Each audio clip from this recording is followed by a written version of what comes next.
Good morning, colleagues. We're just testing the sound. Can you hear us?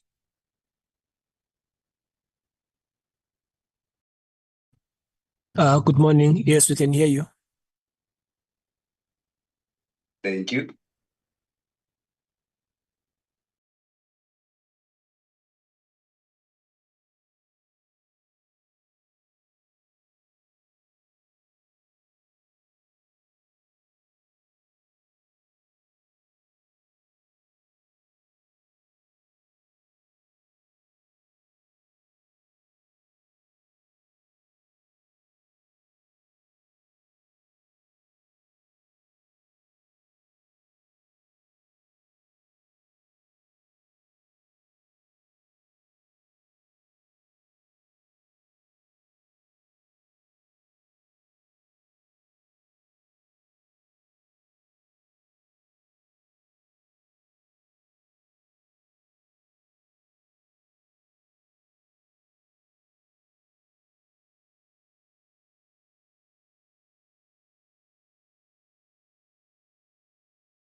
Recording in progress.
Good morning, everybody that joined this meeting this morning.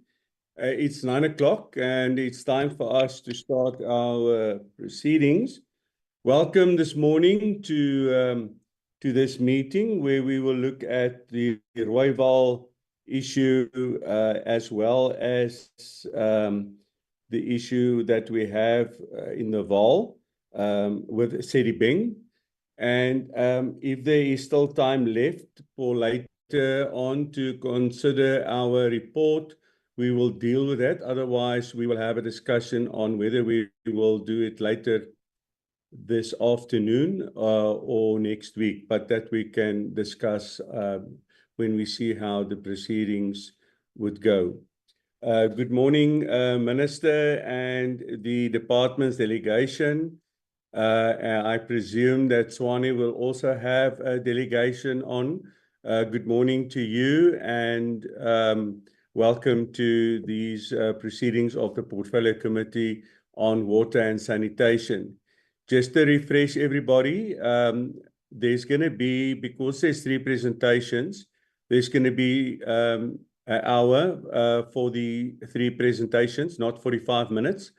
When you speak, please put on your camera. I know that you guys are sitting in a boardroom at DWS. Please put on your camera. If you ask questions, let's do the same. May I ask the committee members, can we for today just concentrate on 3 questions? If you've got more questions, we can send those questions to the department via the committee and get them in writing. If there is more time available, we can do a follow-up question session. But if I can plead with each and every one of you that we stick to 3 questions per member for those who want to ask questions. And then I think we will get through the morning session with all our questions and the presentation by the relevant people that do the presentation. Minister, thank you for attending, and the 2 deputy ministers, the DG and his personnel, and then also personnel from Tshwane. Minister, I'm going to hand over to you for a short briefing. Your 1 hour starts now, and as soon as the department has completed, I just want to change the proceedings that we will have all 3 presentations after each other, and then we'll have enough time to deliberate on all three of these presentations. The DG has requested me that he just would like to add something on the presentation to the committee this morning that was not sent to you. It is just to clarify better on an issue at Sedibeng, but he will speak to that when we get there. And then our apologies for the late presentation of Tshwane. I think they tried to send it, but it did not reach Nosipu, and therefore it was late. So the apologies from our side for getting that late. But if you look at the presentation, it's similar to that of the department. Minister, can I just find out before I continue, committee members, are you happy that we stick to 3 questions for now? Thank you very much, and good morning to you, Honorable Chair and Honorable Members. Yes, Honorable Chair, we are happy with that. Thank you very much. Yeah, Minister, I just want to find out from the committee members whether they are happy. Can I quickly just get an indication whether they are happy, just asking the 3 questions for today? And if there's still time left, we will do a second round. No problems with it, House Chair. Thank you. I see the hand of Honorable Matlobo.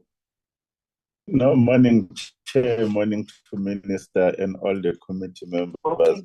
Chair, I've sent an apology of an early departure so that we are able to divide ourselves. There's a joint cabinet committee.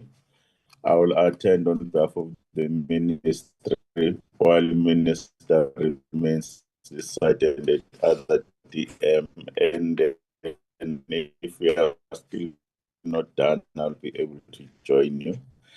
I could see that you wanted my boss to make a presentation. I could see item 3.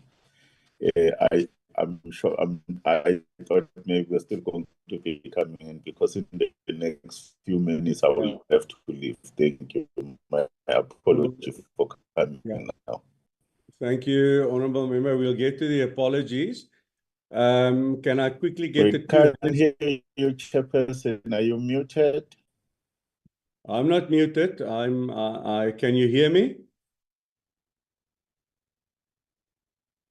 We can hear you, Yes, Chair. Honorable Chair, we can hear you. hear you. The challenge is with DM Mashobo's network. Yes. We can clearly hear you, Chair. Thank you. Yeah, okay. Can I quickly, before we go to observe a moment of silence, I've got 2 hands. Can I take the first hand? Is Honorable Moore. Thank you, Chair. Just to say, I support the 3 questions, but we will likely have, especially with 3 presentations, additional questions, and would appreciate a commitment for a timeliest response from the department and the other entities presenting today. Thank you, Chair.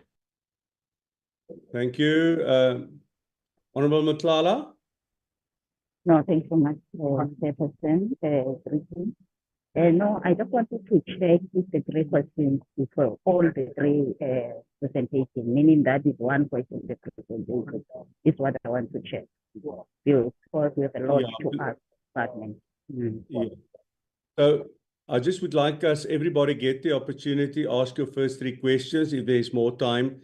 And there will be more time. We can reschedule the last point 8. We can reschedule for a later date. Our work here is to do oversight.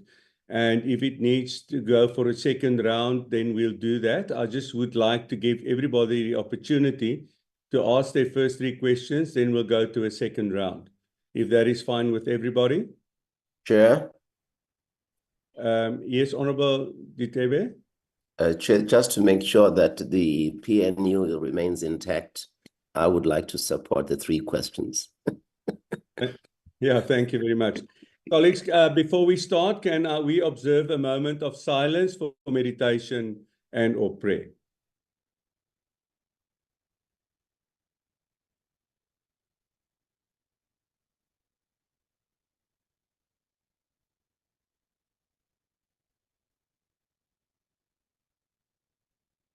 Thank you. Could we, is there any apologies? Good morning, Chairperson. There is no apology. Okay, it's only the apology that we received now from Honorable Matlobe. Minister, Deputy Minister, we didn't hear you very clearly. I think you've got a challenge with your Wi-Fi. If you maybe can have a look at that. But we heard you. Can I then hand over this session now to the Minister? Minister, it's over to you. Honorable Chair, thank you very much. Let me take this opportunity to greet all members of this portfolio committee, greet the two DMs. DM Mahlobo was saying at 9:30 is supposed to join the cabinet committee on our behalf because we are here at the portfolio committee. He requests to be excused by 9:30 to get into a physical meeting of the cabinet committee chair. With DM Sitlulu, the DG, and all other senior managers, as well as the Wastewater, as we were invited. Honorable Chair, as you have already outlined why we are here, the first project is in the city of Tshwane Metro, which is aimed at addressing Hammanskraal water challenges as well as sewer spillages in the Rooiwal wastewater treatment plant that led to cholera, a linked outbreak in February 2023. The second project is in the section 63 intervention known as the Vaal intervention under eMfuleni local municipality. Honorable Chair and honorable members, upon that outbreak of cholera, the department had to use section 154 of the Constitution, joined hands with other sector departments to address the challenges of water and sanitation in these areas. As it is well known that Hammanskraal water situation is as a result of a dysfunctional Temba water treatment plant, which is receiving non-compliance raw water from Apis River, which is contaminated by the effluent coming off Rooiwal water plant. The poor quality of water from Rooiwal has a direct impact on the quality of the treatment water Temba, on the treatment of Temba water treatment plant. To that effect, Honorable Chair, the department is working with Tshwane, the city of Tshwane and Magalies Water Board to address both wastewater challenges at Rooiwal waste treatment works by ensuring that there's provision of clean drinking water to Hammanskraal through an alternative water package plant in Klipdrift, just outside Hammanskraal. The project is progressing very well, Chair, especially the Rooiwal waste treatment center or intervention. It is functioning very well after a decision of appointing DPSA as the implementing agent was taken in April 2023. A funding of 450 million in the current financial year, Honorable Chair, was made available by City of Tshwane to refurbish and optimize the functionality of the plant. There are 3 different contractors on the site that are currently working on this project. On the 24th of August, Honorable Chair, myself and Deputy Minister Sitlulu, the Executive Mayor, Councillor Brink, we conducted the oversight visit where we were taken through the project. Hence, I can be saying here very confidently that there is a lot of progress that has been made on this. The alternative provision of water supply to Hammanskraal, as per my introduction, Honorable Chair, on Temba water treatment, is designed to supply water to Hammanskraal, but the dysfunctionality and failure to treat sewage contaminated water from Rooiwal wastewater treatment works through the Apis River meant that an alternative solution to supply Hammanskraal is needed. The department has intervened by appointing Magalies Water as the implementing agent to design and construct a 50 megaliter package plant to supply Hammanskraal. This package plant comes in 4 modules, Chair. I think it is important that we clarify these 4 modules. The first module of 12.5 megaliters each, and according to the plan, the first module will be operational in October 2024, similar to the oversight visit to Rooiwal wastewater plant on the 24th, together with Deputy Minister. We conducted the oversight visit also at Klipdrift water treatment plant where the package plant is under construction. I can confirm that there's a lot of progress that has been made. To sum up this overview, Chair, these two projects, and there is a joint technical steering committee chaired by the senior managers of DWS, where City of Tshwane, DBSA, and Magalies jointly report on progress, and they share information and escalate that report to political leadership. Our intervention, Chair, be that as may, is not going to be a panacea to all challenges that are facing the city of Tshwane, because City of Tshwane have more than 15 water treatment plants, and our focus is based on the intervention as it was requested. Chair, as I move forward quickly, Section 63 intervention at eMfuleni local municipality. On the next day, the 25th of August, myself and Honorable Deputy Minister, as well as Mayor of eMfuleni, we visited the eMfuleni local municipality with Water as the implementing agent, and we can say the project is progressing very well. This intervention is aimed at addressing sewage pollution in the Vaal, particularly eMfuleni local municipality. Substantial progress has been made from 2021 to date. Honorable Chair, I know that you need a detailed report. Hence, I'm going to be very brief on my political overview to say there is work that is done and we are on course. Thank you very much, Honorable Chair. Thank you, Minister. Any other presentations from the two deputy ministers before we ask them to proceed, or the department to proceed with their presentation? Chairperson, the minister has covered us. We'll support when it's time to respond to questions. Thank you. Thank you. DG? Thank you very much, Chairperson. The presentations today will be made by our provincial head for Gauteng, Justice Maluleki. Can we bring up the first presentation, please? We have two presentations, Chair. Based on the agenda, my understanding is that we'll present on Hammanskraal, and then Tshwane will present on Hammanskraal, and then we'll come back and present again on the eMfuleni intervention. So we'll start with our presentation. We'll start with our presentation on Hammanskraal. Over to you, Justice. Thank you, DG, and good morning, Chairperson, ministers, and deputy ministers, and colleagues in the platform. We'll start with Hammanskraal. The purpose of the presentation is to provide a progress report to the Portfolio Committee on progress on Rooiwal wastewater treatment works refurbishment and upgrade, and will also give progress on the construction of drinking water plant at Cliff Drift water treatment works. Before we go to the progress, honorable members, we just need to give a high-level summary of the water supply challenges in Hammanskraal.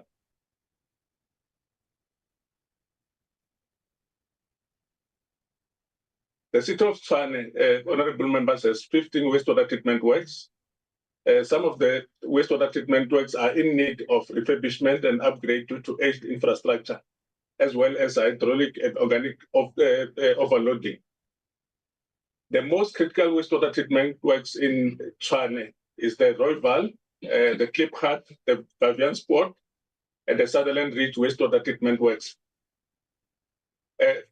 Of the 4 wastewater treatment works, Rooiwal was identified as requiring urgent intervention because of its influence had a direct impact on the quality of the drinking water treated at the Temba water treatment works in Hammanskraal. Rooiwal discharges effluent into the Apis River, which flows into the Lucral Dam, from which water is abstracted by the city of Tshwane at the Temba water treatment works. The Temba water treatment works is supposed to clean the raw water abstracted from the dam and treat it so that it fits for human consumption. The capacity of the Temba water treatment works, it's 120 megaliters per day plant, honorable members. The water treatment in the Lucral Dam is so polluted that the Temba water treatment works is not able to treat the water such that it meets the required standard for drinking water. For this reason, the city of Tshwane is using water tankers to supply the residents of Hammanskraal within the supply area of the Temba water treatment works with drinking water.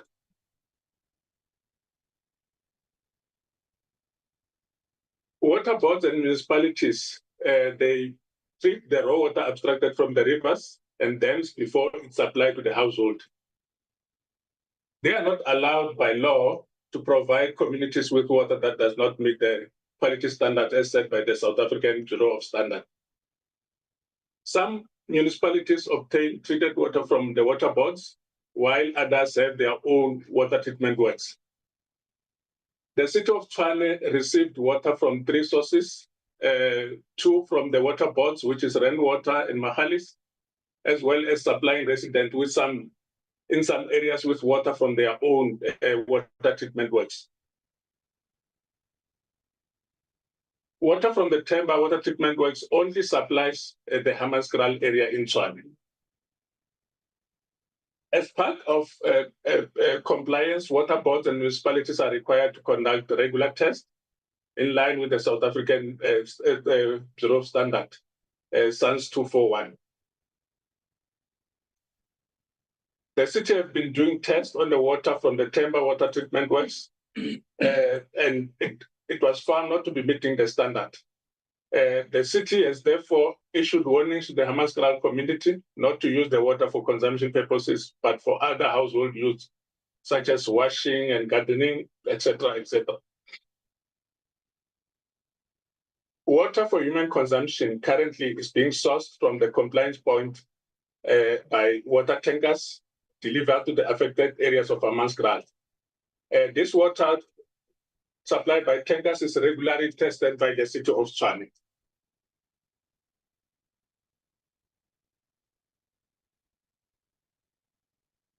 Before we arrived where we were, honorable members, the department undertook some regulatory actions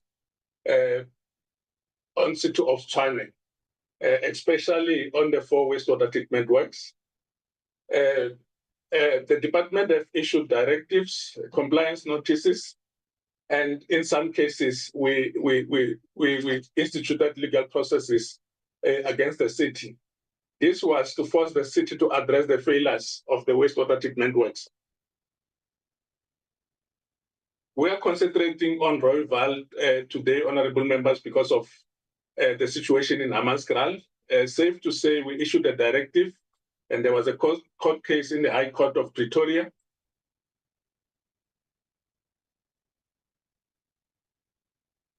Just a little bit more about the court case, honorable members. On the 12th of March 2019, the department issued a notice of motion against the city of Tshwane, seeking relief from the court for a declaratory order. The declaratory order was to compel the city to comply with its legal obligation by ensuring that the wastewater treatment works are restored to and keep in a proper state of repairs. The city filed its notice of intention to oppose on the 18th of March 2019, and later filed an answering affidavit in opposition of the department's action. While we're busy with the litigation, honorable members, the South African Human Rights Commission issued a report with findings and recommendations on Hammanskraal, and they recommended that the department take over the sanitation functions in Tshwane. In response to the report from the South African Human Rights Commission, the department initiated a process to intervene in terms of Section 63 of the Water Services Act. The letter was sent to the then executive mayor of the city of Tshwane, and at the time, the intervention was refused. The department does not have voted funds to provide to metros for water and sanitation infrastructure. And the department engaged the National Treasury to seek funding to assist the city of Tshwane to address the sanitation issues in Hammanskraal. And the National Treasury indicated that the city has funding through its USDG grant and declined the department's request for funding and indicated that the city must use its USDG grant for this purpose. While we're busy with that, there was an outbreak of cholera in Hammanskraal, and the department, together with the City of Tshwane and the Department of Health, did some investigation into the sources of cholera outbreak, but those investigations were inconclusive.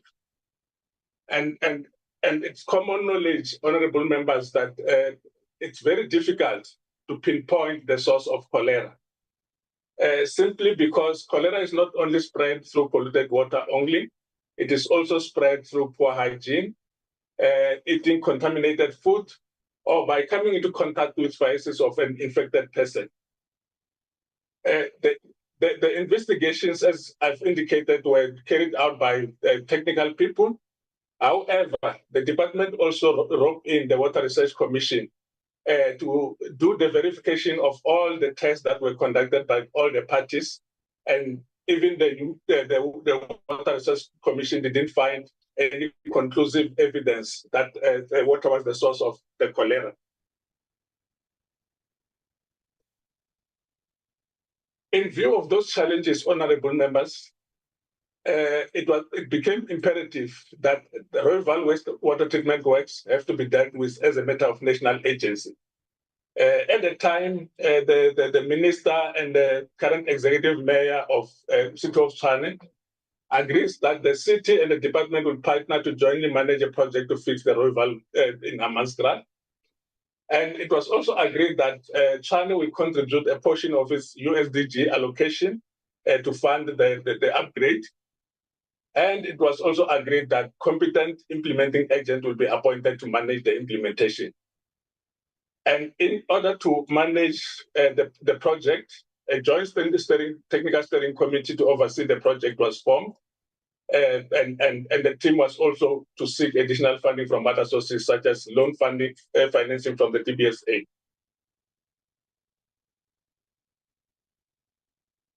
In the meantime, while the city repairs the Rooiwal Wastewater Treatment Works, the department and Mahalis Water will work on an interim solution to provide clean water to Hammanskraal, and the development of a package plant at Mahalis Water Treatment Works to enable Mahalis Water to provide drinking water into the City of Tshwane's drinking water system.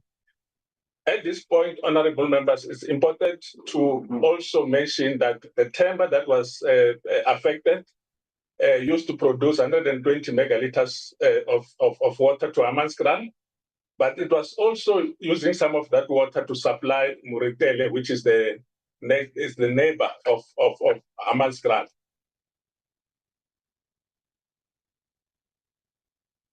It's also important, honorable members, before I come to the progress, to also note that Mahalis currently, the current clip drift is producing 39 megaliters of water. Out of the 39 megaliters of water, 11 megaliters is being sent to the City of Tshwane in the Hammanskraal area. The bulk goes to Municipal and other neighboring municipalities like Vila and Tabazimbi up there. So in terms of the progress with the agreement, the partnership has been formed between the department and Tshwane. Tshwane has committed 150 million rand for the next 3 years for the work. And Tshwane is also working with the DBSA to secure additional funding for phase 2 upgrade. The consultants are currently busy with finalizing the designs and making sure that the upgrade will cater for the current undercapacity. In the process, the department contributed 450 million rand for the construction of the package plant, the clip drift. And DBSA and Mahalis, they're the implementing agent. A joint steering committee managed by DDG Mate has been formed and is meeting regularly to monitor the progress. Now, honorable members, I want to move to the progress on the refurbishment and upgrading of the Rooiwal Wastewater Treatment Works. As I've indicated, the Rooiwal Wastewater Treatment Works was hydrologically and biologically overloaded, impacting on the effluent quality into the Apis River. In the main, the quality issues that were affecting the Upper River is the ammonia, nitrates, and phosphate. This is because the plant has not been properly maintained over time. The city of Tshwane appointed a contractor to start the rehabilitation of the Rooiwal works, but the contractor left site due to contractual dispute when the project was approximately 60% complete. The city's appointment of the first contractor is the subject of an SIU investigation.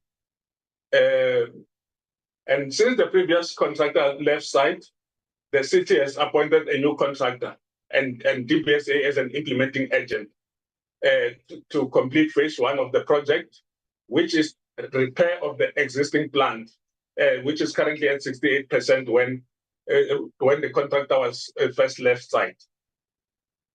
In summary, honorable members, the wastewater treatment works unit processes as indicated below, they were not functioning well. So the main reasons for the refurbishment that is currently happening is to make sure that the existing plant works and produce a better effluent quality.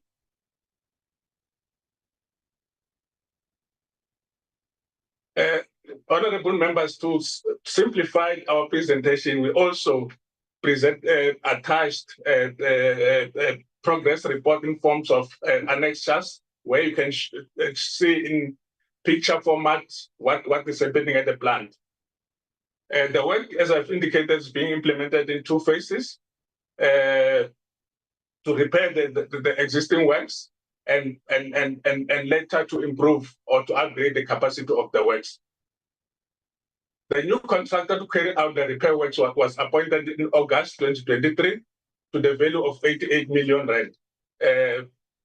Good progress is being made, and the repair work is almost 80% complete. The effluent from the wastewater treatment works have started to improve and is expected to improve further as a result of the repair work. However, honorable members, the repair work will not result in the wastewater treatment works fully meeting the effluent standard because the wastewater treatment works is still overloaded. The improvement that will be done by this refurbishment will result in the improvement of the effluent from the repair work should enable the city to start the rehabilitating the Rooiwal dam and the Temba water treatment work so that the water treatment work can start providing water to Hammanskraal again. I've indicated that the DBSA is currently finalizing the design for the upgrade. Honorable members, now I'm moving to the progress that we have made in the Mahalis water package plant. Maybe before I go to the details, I need to explain, honorable members, what is a package plant.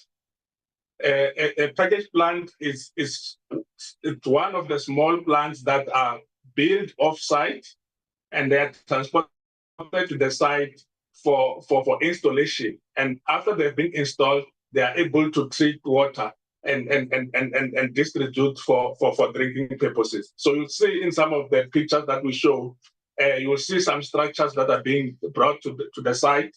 Those are the modules for the treatment works.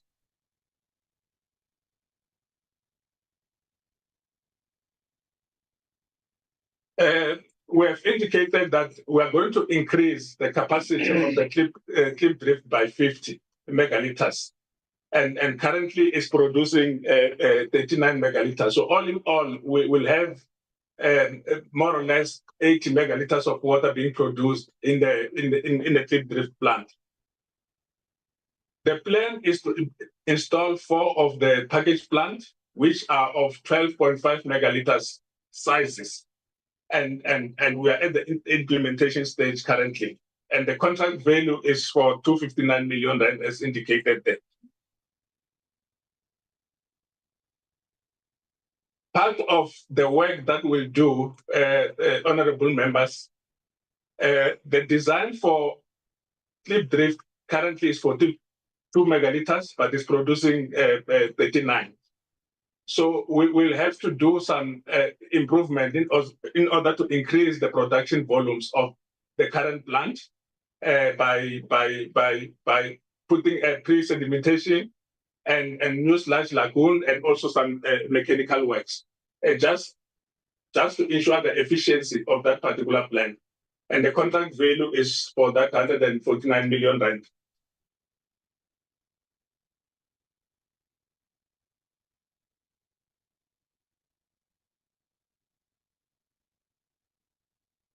We've got the work package 2, which will have to increase the water abstraction point by putting additional pumps and additional infrastructure to allow us to draw more water from the Apis River. What you see on the right-hand side is the current pumping station where we're pumping water from the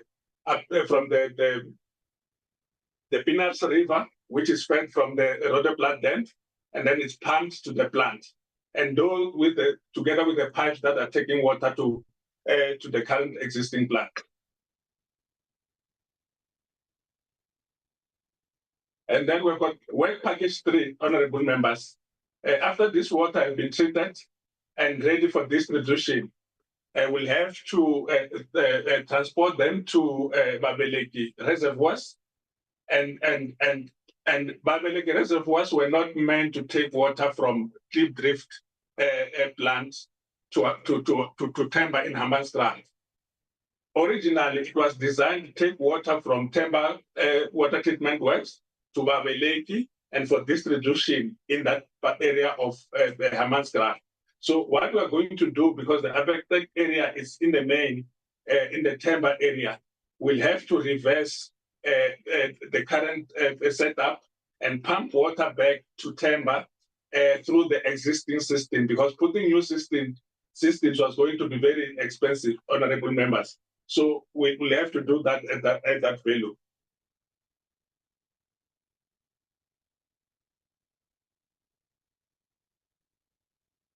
In terms of the rollout for these modules, honorable members, we are going to be finishing the 12.5 megaliters by end of this month, and that will supply the areas that are listed in there in terms of the locations and the wards. And then a new package, the second module of the package plans will come in as per that sequence from 1 to 4. And in that way, it will be improving water supply in those areas, honorable members.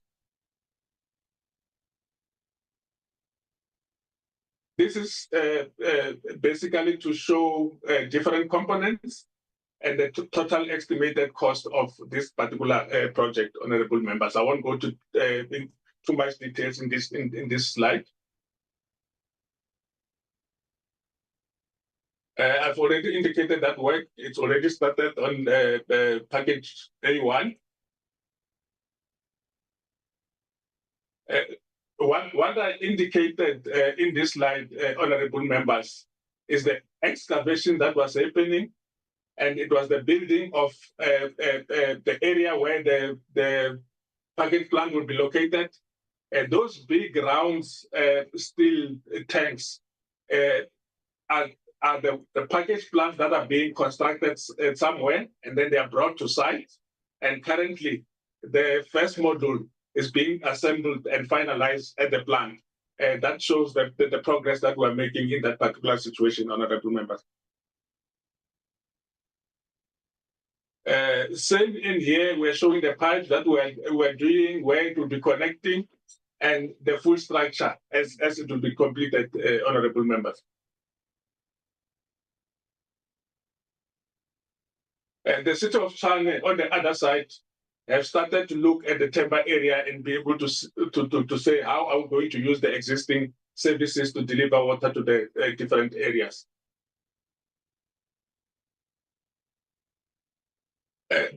This slide shows the pumping station at Babeleki, the reservoirs, where the reverse design will be done to pump water to Temba from the Cliff Drift area.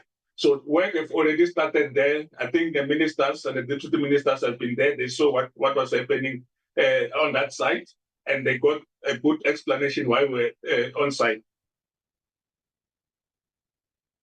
This slide shows the project expenditures. While we are doing this work, honorable members, the city of Tshwane has conducted water meter audits to the properties in Hammanskraal in preparation of receiving clean water from Wastewater this September. And 23,000 meters were found to be in good working condition, and 14,000 meters will be replaced between September and November this year. I've indicated that there are no major network configurations required from the city side in preparation for the additional water from Water, as the existing reservoirs and network will be utilized to distribute the additional water from Water. The network pipes in Hammanskraal area are in a fairly good state, except for 3 pipes in Kodube Unit 1, which are already in the pipeline for this financial year, 2024-25, for pipe replacement program by the city of Tshwane. In conclusion, honorable members, significant progress has been made since the joint partnership for intervention have commenced in Hammanskraal. Both the cities, Rooiwal and Cliff Drift project are in construction, and they are on track. Efforts are also made to ensure alignment and readiness, as I've already explained, so that the project can yield immediate impact once achieving practical completion. The Joint Steering Committee has facilitated to ensure that we improve communication and coordination with the project managers from different organizations. Honorable members, let me show you some work that is happening in the Rooiwal in picture format, just for you to try to visualize what is happening on site. What you see on my left-hand side is the aeration that is taking place and the installation of the aerators. What you see in this slide, honorable members, we have unit processes that we call primary settling tanks. So those primary settling tanks were full of sludge to the top. They are more or less 15 meters deep. They were full with sludge to the top. They had to be cleaned and electromechanical work be installed so that they do their actual work that they're designed to do. So that's some of the work that was happening on the ground, honorable members. The other issue which was affecting Rooiwal was the vandalism and theft of electrical equipment and cables. The city is busy putting a fence around the entire plant just to deal with security issues, honorable members.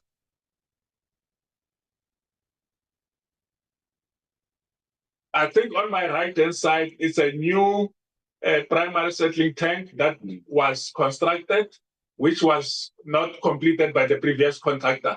And Tshwane is finalizing it to ensure that it reduces the load that we're talking about in terms of the treatment. I'll move to Cliff Drift in the same way, honorable members. You already saw this picture. The first module has been installed, and the roof have also been installed. It's even more than this as of last week, honorable members. This is some of the pipelines that we're doing. On my left-hand side, you can see the heap of rocks that have been piled there. When we were excavating, we came across a very big rock that was supposed to be blasted, and it was a little bit delaying the project. And Mahalis had to come up with innovative ways to start from the other side while they were dealing with that difficult rock. This is works at Babeleki. The pipes that will send water to Temba have already been exposed and connection will be done. And those are the pumps that have to be redesigned to push water backward to Temba. Thank you, honorable members. My presentation on Hammanskraal is done. Thank you. Thank you, honorable colleagues. Thank you for that. Tshwane, can I ask you who's going to do your presentation? May I ask if the department has already dealt with a specific issue and it is in your presentation, whether you could just keep that and just add on to what is necessary for the committee to know. Can you maybe just introduce your team, Tshwane? Good morning, Honourable Chairperson and Honourable Members. I just want to check if you can hear me. Hear you clearly. Thank you, Chairperson. My name is Celia Brink. I'm the Executive Mayor of Tshwane. I'm joined by our City Manager, Johan Mettler, as well as the Chief Operations Officer, Vuyo Zitumane.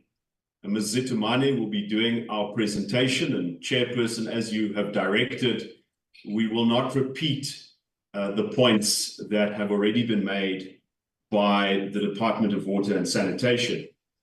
Let me just have these few words, Chairperson, before I hand over through you to Ms. Zitumane, that it has already been explained that the essence of the Hammanskraal water crisis is the fact that the Rooiwal wastewater treatment plant is biologically and hydraulically overloaded.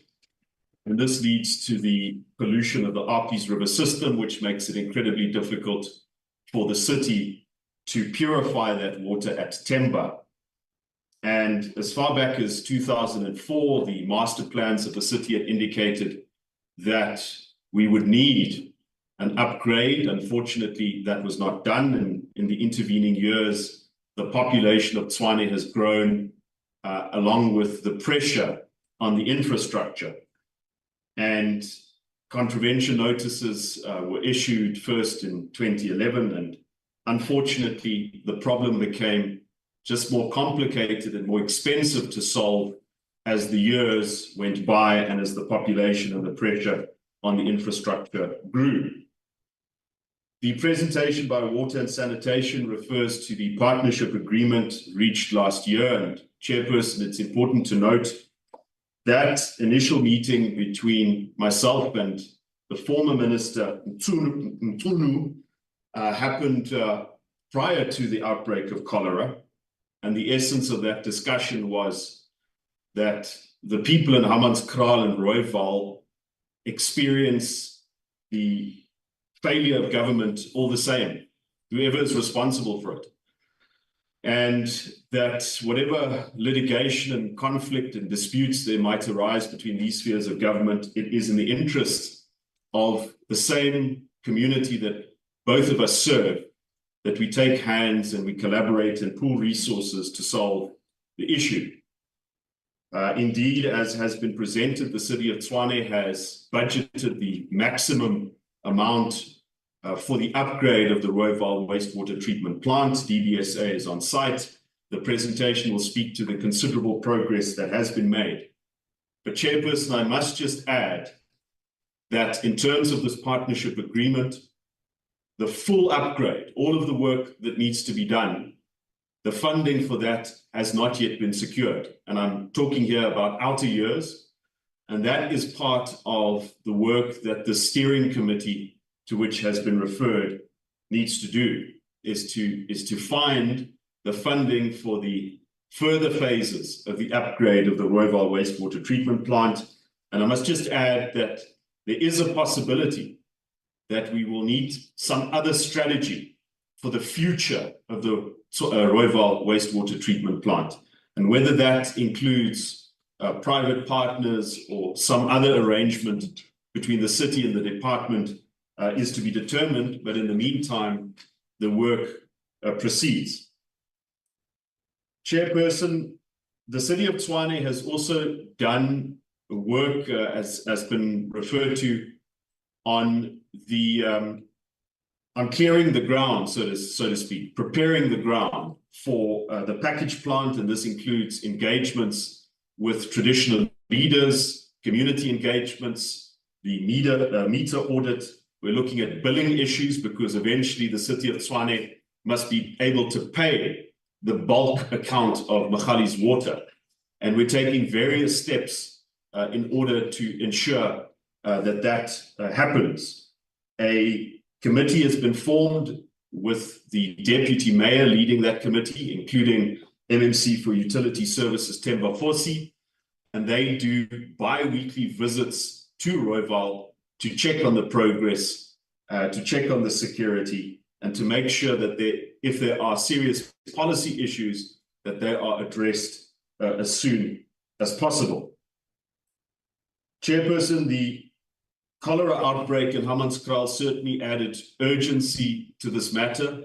As has been presented, there was never any conclusive causal link between the wastewater treatment plant and the outbreak of cholera. The patient zero was a police officer from Limpopo who attended the Hammanskraal Training College. But in the eyes of the people, that crisis was in the hands of government. And so it was incumbent on all of us to do whatever possible in order to win back the trust of communities. And I would say that this partnership and the way that we've responded to this crisis, and I have to commend, Chairperson, I have to commend the sterling work done by the department, the political leadership on that side, as well as Magali's water. This is, I think, an example. If we do succeed in getting clean water in people's taps in Hammanskraal and, gradually phasing out water tankers, this will be an incredible example of how to deal with issues by collaboration. Chairperson, although it's not included in the presentation, I've asked the COO to be ready to answer any questions on what Tshwane is doing in respect of the other wastewater treatment plants that are at present non-compliant and that require remediation plans.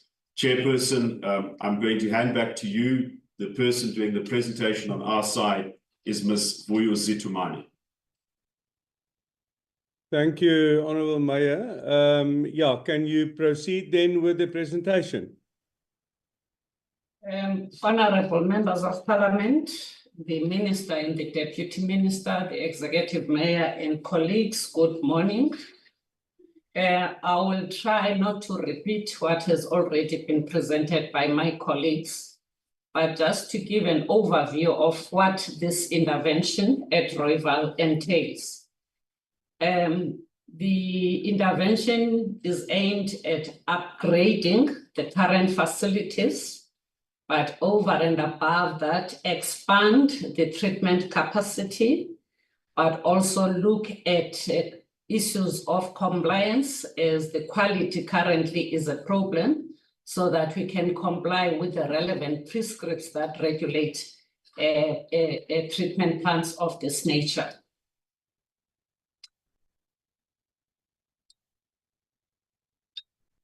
As it has been said, this wastewater treatment plant has been under a lot of pressure due to the waste that gets into the treatment plant, which is above the capacity of the plant, and that relates to a number of problems, population growth and the long-term underinvestment that we have experienced over a number of years. But also, if you look at the age of the Rooiwal plant, it has been built between 1950 and 1983, which presupposes that it's an old plant which requires these major upgrades. Now, there are 3 treatment works at Rooiwal. One of them is not working and they have different capacities.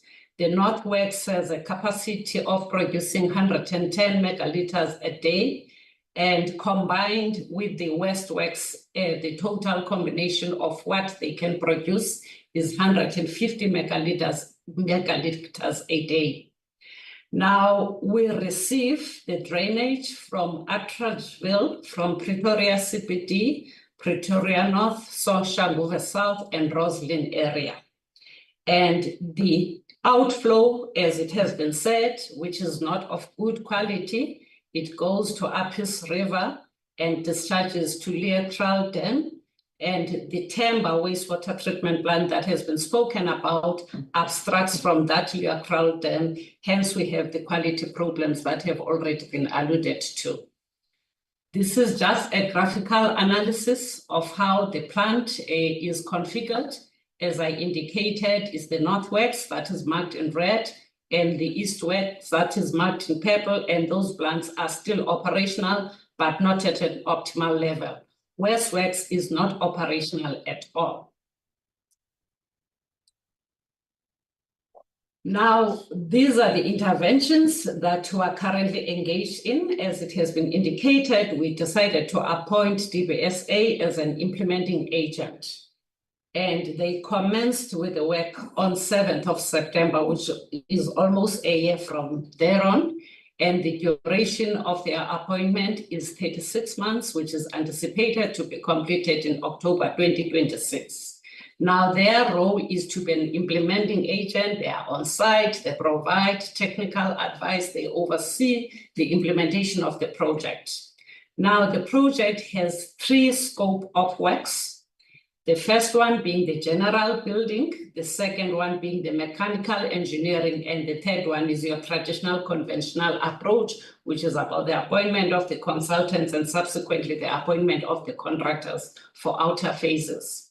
Now, where are we in terms of the progress in each of those scope of works? For the general building, the contractor started on site on 27th of February 2024. And the anticipated completion date for that project is 12 months, which leads to the expiry date of 15th of April 2025. Now, the work that had been originally anticipated and planned was that at this point in time would be at 50%, but currently the project is far ahead than the anticipated time for reasons that we all know. There is urgency for us to deal with quality issues in this project. So currently we're at 73%. On the mechanical engineering, we appointed that contractor 2 months later after the general building, and the same duration is 12 months. And they're expected to complete the works on 28th of April 2025. And the original anticipated timeline was that by this time would be at 42%, but currently it's the same story. The project is far ahead. It's at 65%, which means that those anticipated completion dates will be brought forward. In the third area, we appointed the consultants and the contractor on the 31st of May. The project is supposed to run over 28 months. And being finished in September 2026. And the original timeline was that by this time would be at 30%. As you can see that the project is far ahead. Now, I'll just explain the scope of work in each of these projects. As I indicated, DBSA is the implementing agent, overall responsibility for contract administration and end-to-end contract. The general building turnkey included the design drawings, which is completed, the completion of the primary sedimentation tank, the designs for boundary fence, which my colleagues have spoken to, installation of the security fence, and I must indicate that security is a problem. Rooiwal has disintegrated to its state because of continued vandalism and theft. So we saw it fit that in these current designs, we must make sure that that facility is properly secured. Hence, we are talking about these interventions. There will be an electric fence as well as CCTV and the related security equipment, and we'll test and commission. On the mechanical engineering turnkey, we've done the design drawings. We've emptied and cleaned the reactor basin 2 and 6. If you were to go to Rooiwal earlier this year, you would just feel the smell getting into the gate. And as the minister has indicated, with the progress that has been achieved, even the quality of the air has improved quite significantly. Then would install 2 belt presses, which will assist with the sludge output and the quality, and the mechanical and electrical works that are related to that, to the belt presses will be done as well. And then on the conventional approach is the construction of the 2 primary sedimentation tanks, which you'll see in pictures later on, refurbishment of the east workflow, as I indicated, that there are different treatment works. So we'll be focusing on the east work flows, upgrading the anaerobic digester on the west work. If you recall, I said the west work was not operational at all. So we're focusing on those upgrades and then just minor mechanical replacements and refurbishments. Now, on the security fence, I'm not going to spend a lot of time just to indicate that there's a lot of work that has been done. The clear view fence, as you can see from the pictures, has been completed, and the security installation, which is the electric cameras and the electric wire, is still currently underway. On the general buildings, as I indicated, that the progress is at 65%, far ahead than what was anticipated, and a lot of technical work. I'm not going to go into detail except just to show you the pictures of what is currently happening at Rooiwal. Both reactors, reactor 1.2 is complete and already commissioned, it's working, and if you go there, you would see that the quality, comparatively speaking, has improved over time.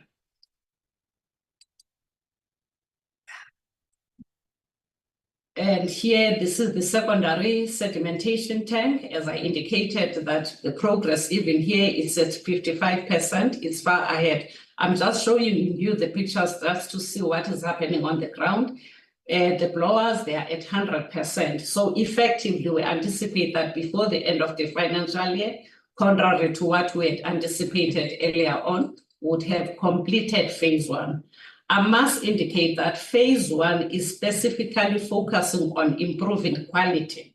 It has nothing to do with quantity. And the mayor has indicated that the quantity is, the phase two is planned in the outer years, and we're awaiting confirmation of additional funding to implement phase two. We have prepared strong business cases, which we have submitted to the National Treasury for the Budget Infrastructure Fund.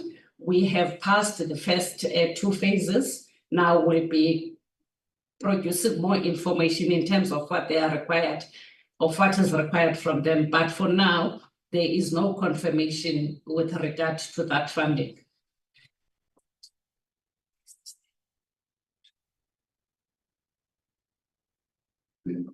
Where? But it's not moving. Okay, sure. Now, coming to social issues, so at a technical level, we are pleased that the progress is far ahead. The quality is not a problem, and as I'm indicating, that we'll be completing that project hopefully before the end of the financial year. Now, just talking about social issues at a community level, we do have a project steering committee that is fully functional. We had a CLO that was appointed, but also in a social aspect, we appointed 34 EPWP workers. That is for the general buildings contractor. Same applies for the mechanical contractor. So in total, we have about 66 EPWP workers that have been appointed on the project. Now, we had to do a risk analysis of the project and how we're going to mitigate those. The biggest risk that we had, which has since been mitigated, was the potential delay in manufacturing of manifold for reactors.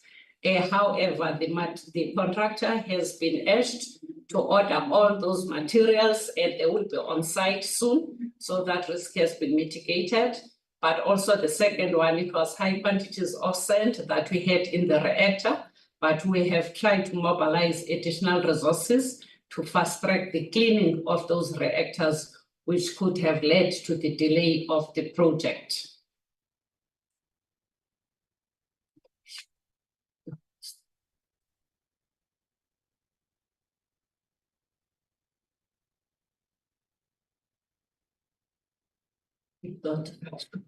I'm not going to talk about Magalies because that project has already been presented quite extensively.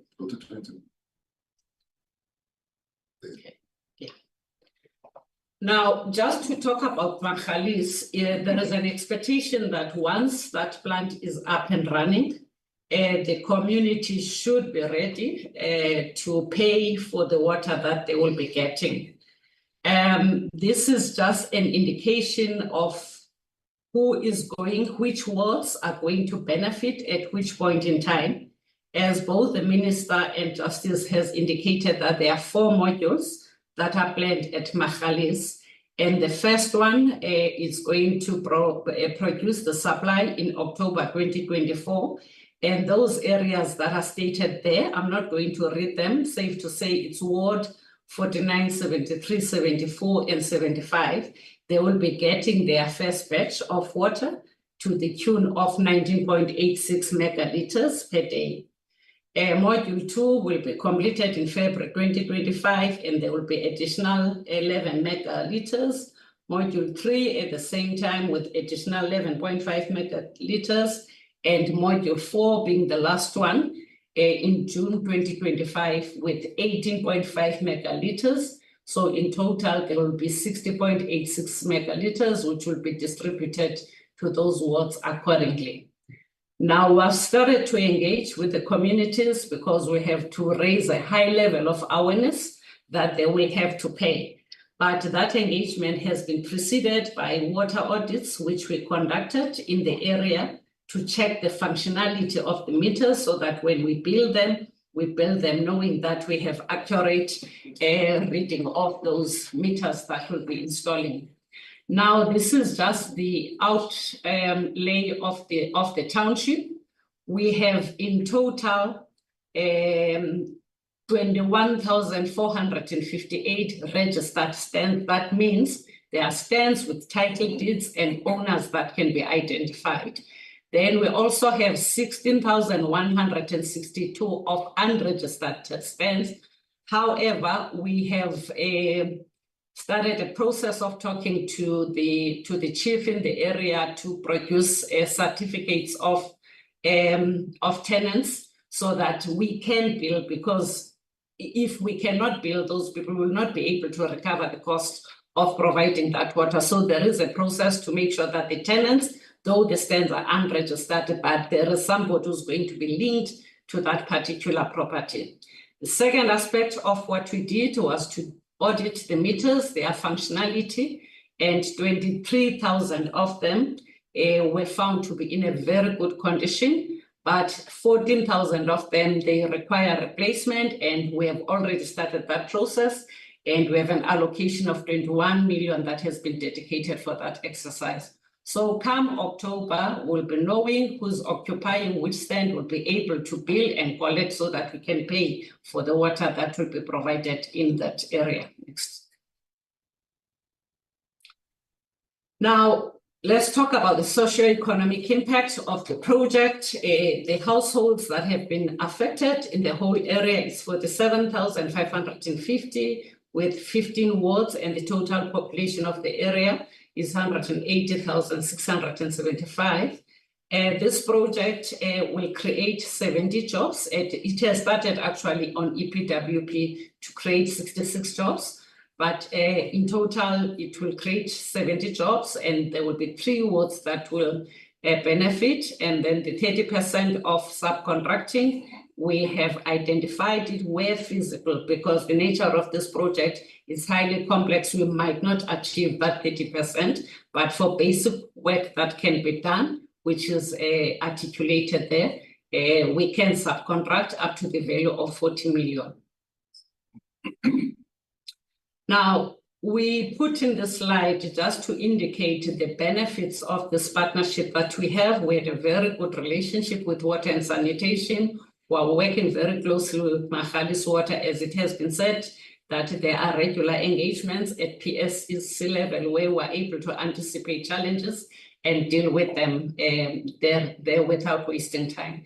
Challenges that we have, the mayor has already indicated that we're looking at phase 2 of Rooiwal, which basically is going to look at the quantity, which is the increase in the required megaliters. However, we don't have any funding that has been committed at this point in time, except for the fact that we're not waiting. We have tried to submit business plans business plans that we have submitted to National Treasury. Next slide.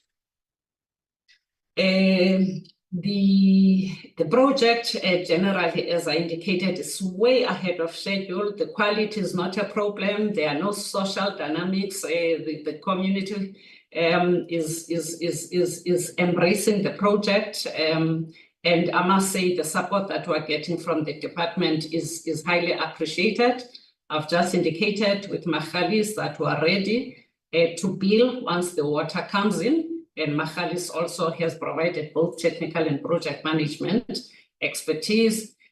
Challenges other than the funding that is required to the value of 3.2 billion.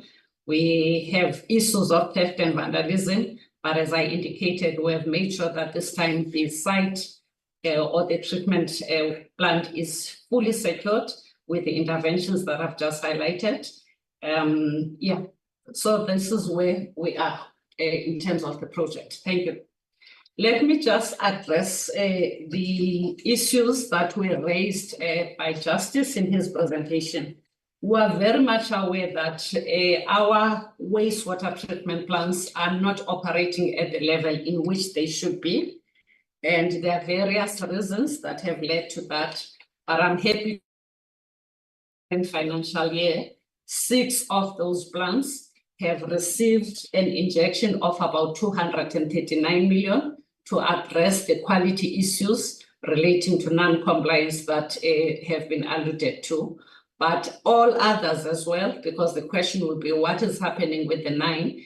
The 9 were continuing to operate and maintain them, and there is OPEX budget to mitigate environmental compliance. We do have a detailed report that we have presented even to the department in relation of what we are doing in respect of those 15 wastewater treatment plants. Thank you. Thank you. Okay. Thank you very much. Maya, would you like to add something, you or your before we go on to the next presentation on Sedibeng? Chairperson, I think we've covered. Covered. Thank you. Thank you very much. Thank you. DG, the next presentation. Thank you very much, Chairperson. The next presentation is on our Section 63 intervention in eMfuleni, local municipality, to address the problem of sewage spillages both into communities and into the Vaal River. It's been done through Rand Water as our implementing agent. We're going to give a summary of the progress with the intervention to date. Again, the presentation will be made by Justice. Over to you, Justice. Thank you, DG, and good morning once again, honorable members. As the Minister has given a brief introduction on this matter, honorable members, there have been problems of sewage pollution in the Vaal River system and sewage spillages in communities. In this instance, honorable members, there was sewer on the streets, there was sewer in town, there was sewer in the rivers, and people were living side by side with this sewer in various areas in the Vaal. You will recall there was sewer in the middle of Vereeniging town, where some of the streets were closed because of sewer. Honorable members, you are also aware that there were a series of unsuccessful interventions to address this, including the interventions involving ERVAT, which is a wastewater entity under the city of Ekurhuleni, and the South African Defence Force. Due to continuing problems, honorable members, in 2001, the department again invoked Section 63 of the Water Services Act in eMfuleni and appointed Rand Water as an implementing agent. The purpose of the intervention was to eliminate the sewer spillages and to address sewer infrastructure challenges, including the repairs of the sewer lines, the repairs and refurbishment of wastewater treatment works, and the upgrade of the infrastructure. The intervention consists of the following, honorable members. It was capacitation of the water and sanitation unit in eMfuleni.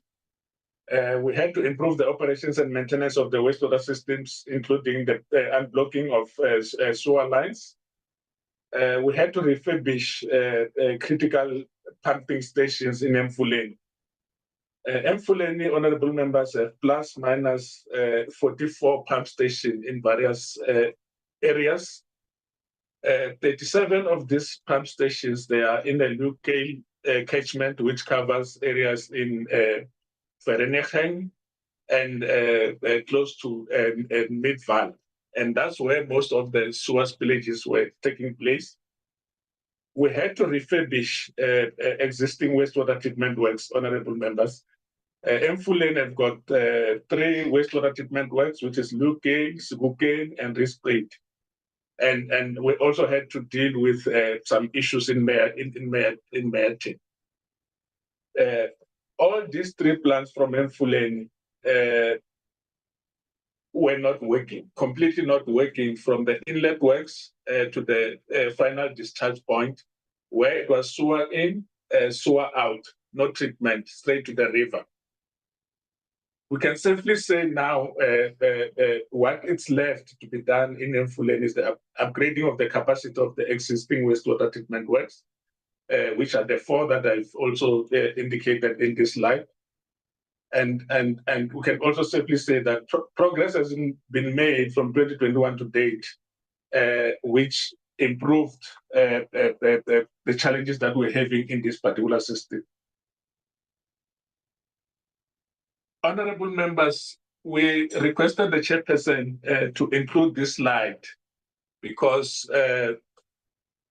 this slide shows that the department, together with Rainwater, when they were given this task, they had to do a detailed technical assessment of what needs to be done in eMfuleni, because everything in water and sanitation had collapsed in that particular municipality, as I've explained in my introduction.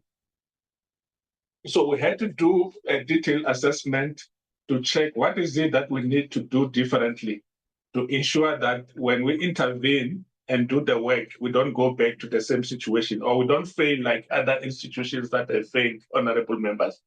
So we had to categorize these works in various streams, which is stream 1 to 5.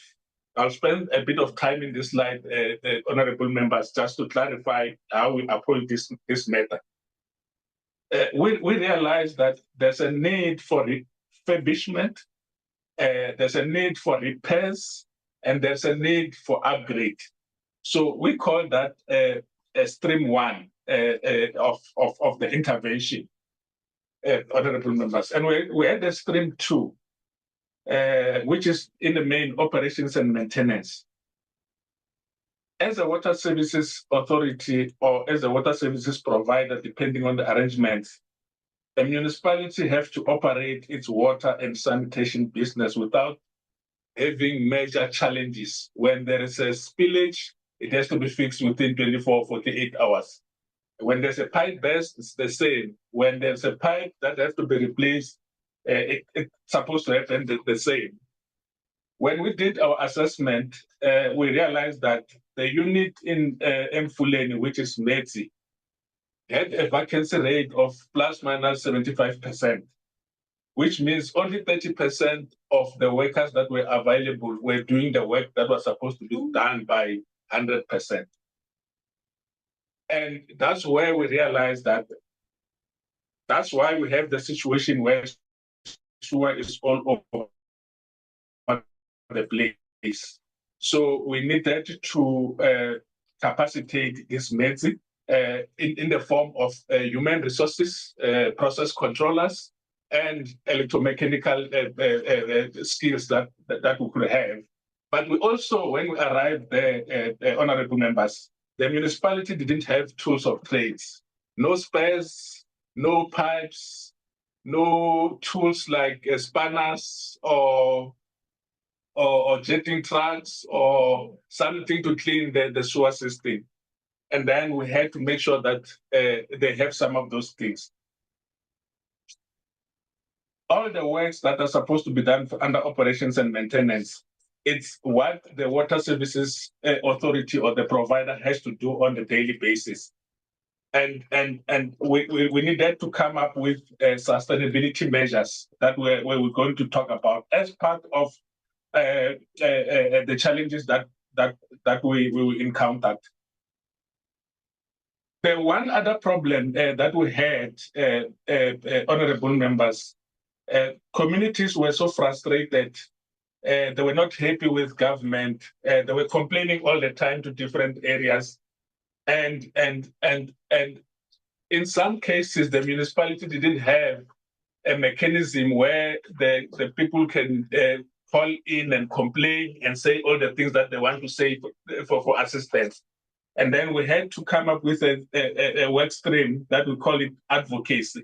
And this work stream was meant to interact with the communities, try to understand their challenges, try to direct us to where the problems are as they were identified from day to day, and also deal with the community's frustrations, honorable members. We had the stream 5, which is the monitoring and evaluation. As you will know, honorable members, when you are operating a drinking water system, it has to comply as per the requirement of the law to the drinking water standard. So you need to give people water that is compliant to the SANS 241, and that was not happening in that particular municipality.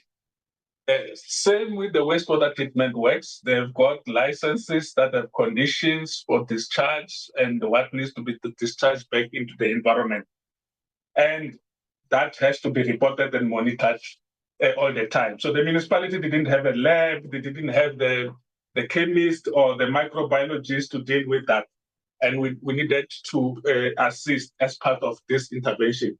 So we grouped these interventions to deal with them one by one so that we deal with the fundamental challenges that are affecting the municipalities, honorable members. So we felt, let's explain in this slide in detail what the intervention is all about.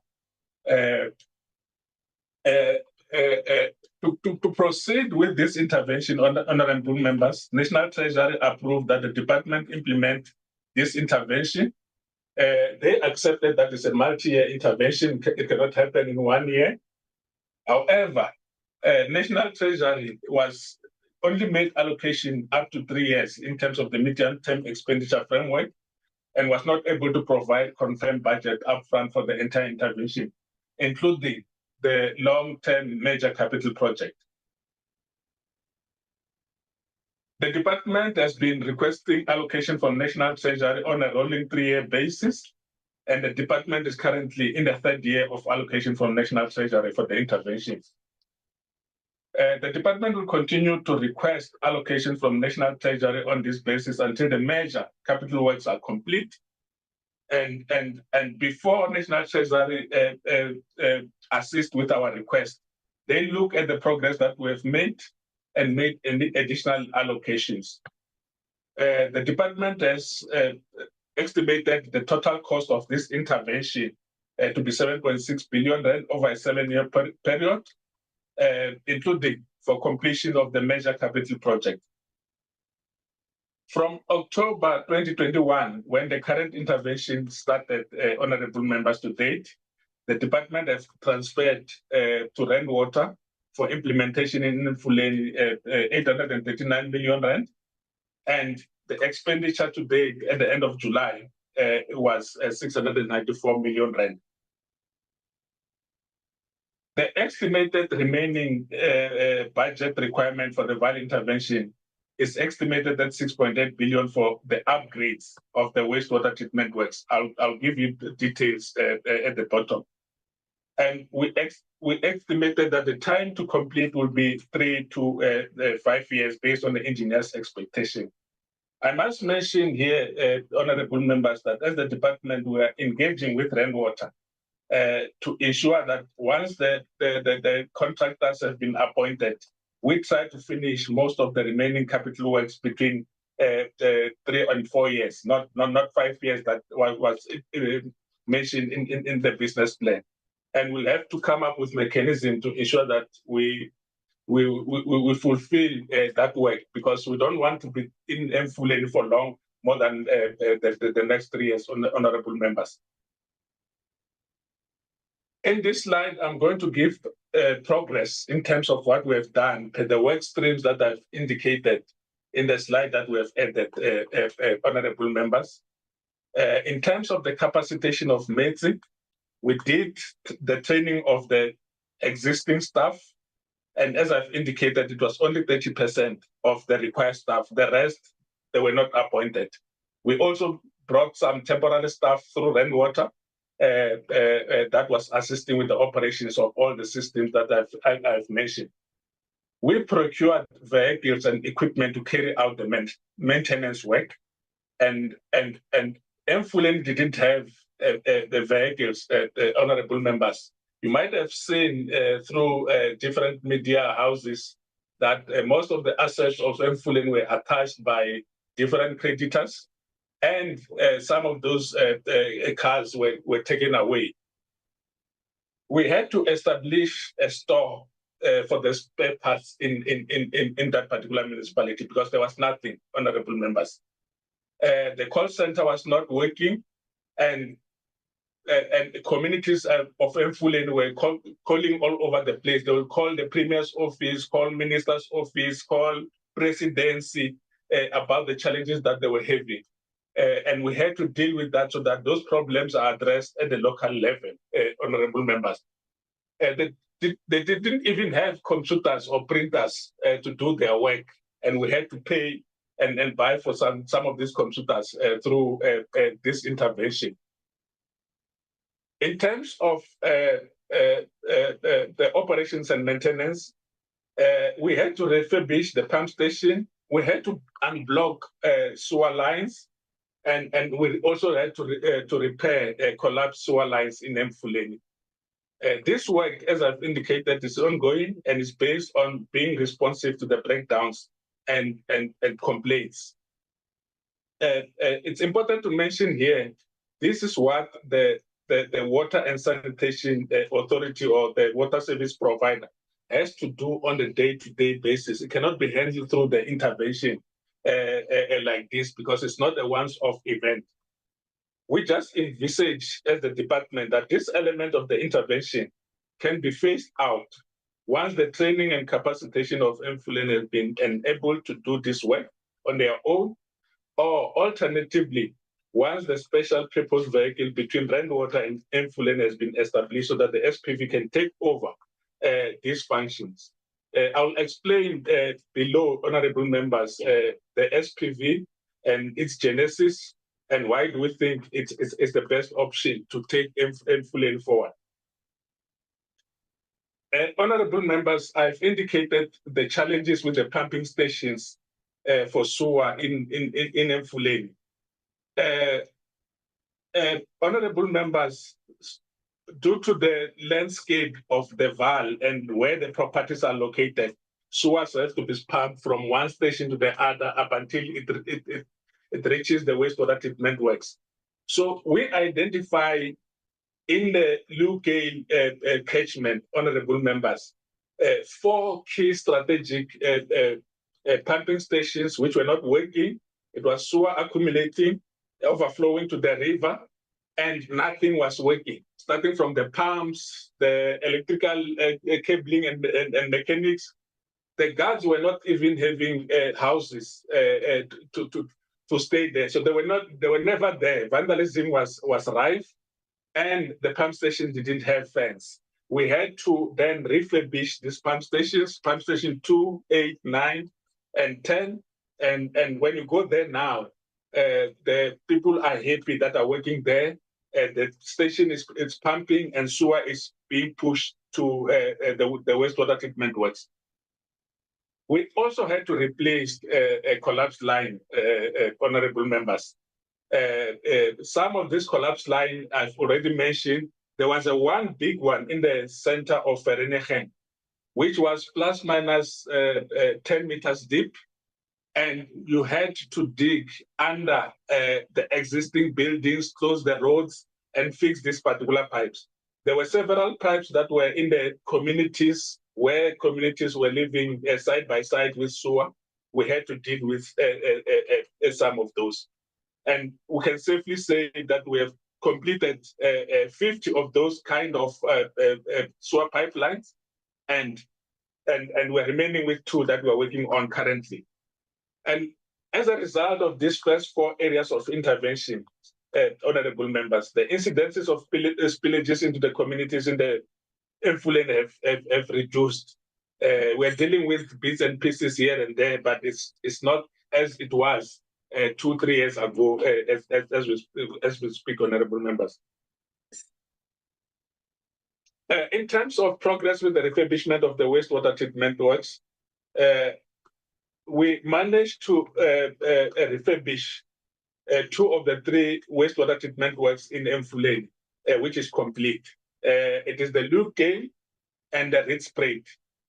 These 2 plants were not working in the past 3 years, honorable members. But when we go there and you don't know that you are treating wastewater and then you see the final effluent, you can easily drink that water to say it's a drinkable water. The way the quality that is coming out of those plants, and we have improved drastically in that regard. We also refurbished Sedibeng wastewater treatment works. We are left with 1 module there that we still have to do electromechanical, and we still have to find a contractor. All these works have resulted in an improvement in the quality of effluent from the wastewater treatment works into the Vaal. Previously, as I've indicated in my introduction, it was sewer in, sewer out. What is going into the river now, it's a fairly treated effluent. Like you noted in the Rooiwal, honorable members, this improvement is limited by the fact that the wastewater treatment works are already overloaded. And the problem will only be fully addressed once the capacity of the wastewater treatment works is upgraded. I just want to give short progress on the upgrades, honorable members. The original capacity of Sedibeng wastewater treatment works was 100 megaliters per day. During the intervention, we managed to increase the capacity by 50, and today we've got the available capacity of 150 megaliters per day. We have recently completed the design, and rainwater is about to go out and tender for a further 50 megaliters of upgrade in Sedibeng.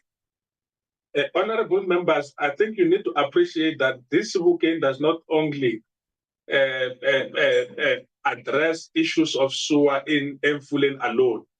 It also receives sewer from city of Johannesburg on the southern side from the Orange Farm area. That's why it's being funded under Sedibeng Regional Sewer Scheme by RB. So it covers the neighboring municipalities as well. Hence, this upgrade will also assist in the city of Johannesburg side. We also have the Ritz Sprayed wastewater treatment works, which has the current capacity of 36 megaliters per day.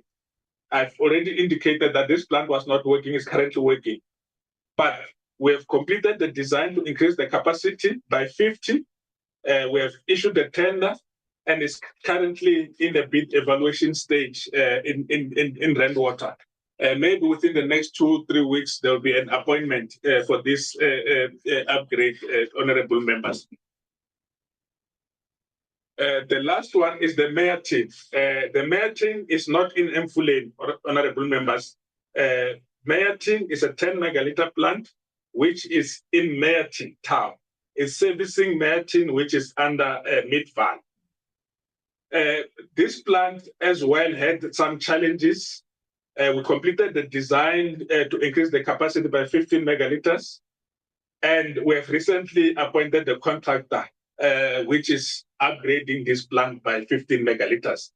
Honorable members, you'll understand that in the Vaal, there has been less progress in development, whether it's housing development, whether it's the malls, whether it's low-cost housing, simply because the wastewater infrastructure couldn't handle the sewer that was supposed to be generated from those plants. And it was for that reason that eMfuleni and Vaal didn't approve new developments to connect this existing wastewater treatment system because they were already polluting. But with this upgrade, honorable members, it's going to unlock the area for this development. There's a new Vaal River City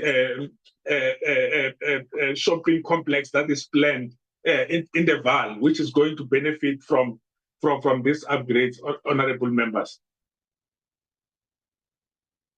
In my presentation for O&M, I said some of the operations and maintenance issues will have to be dealt with by a special purpose vehicle, honorable members.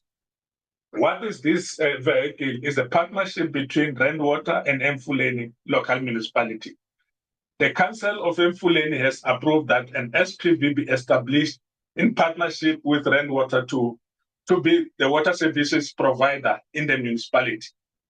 The SPV will jointly be owned by the municipality and Rainwater. The municipality will transfer the water and sanitation component of its equitable share to the SPV, as well as the MIG, WISIC, and RBIC grant. I've indicated, honorable members, that the water and sanitation business is an ongoing business. It's happened day in, day out.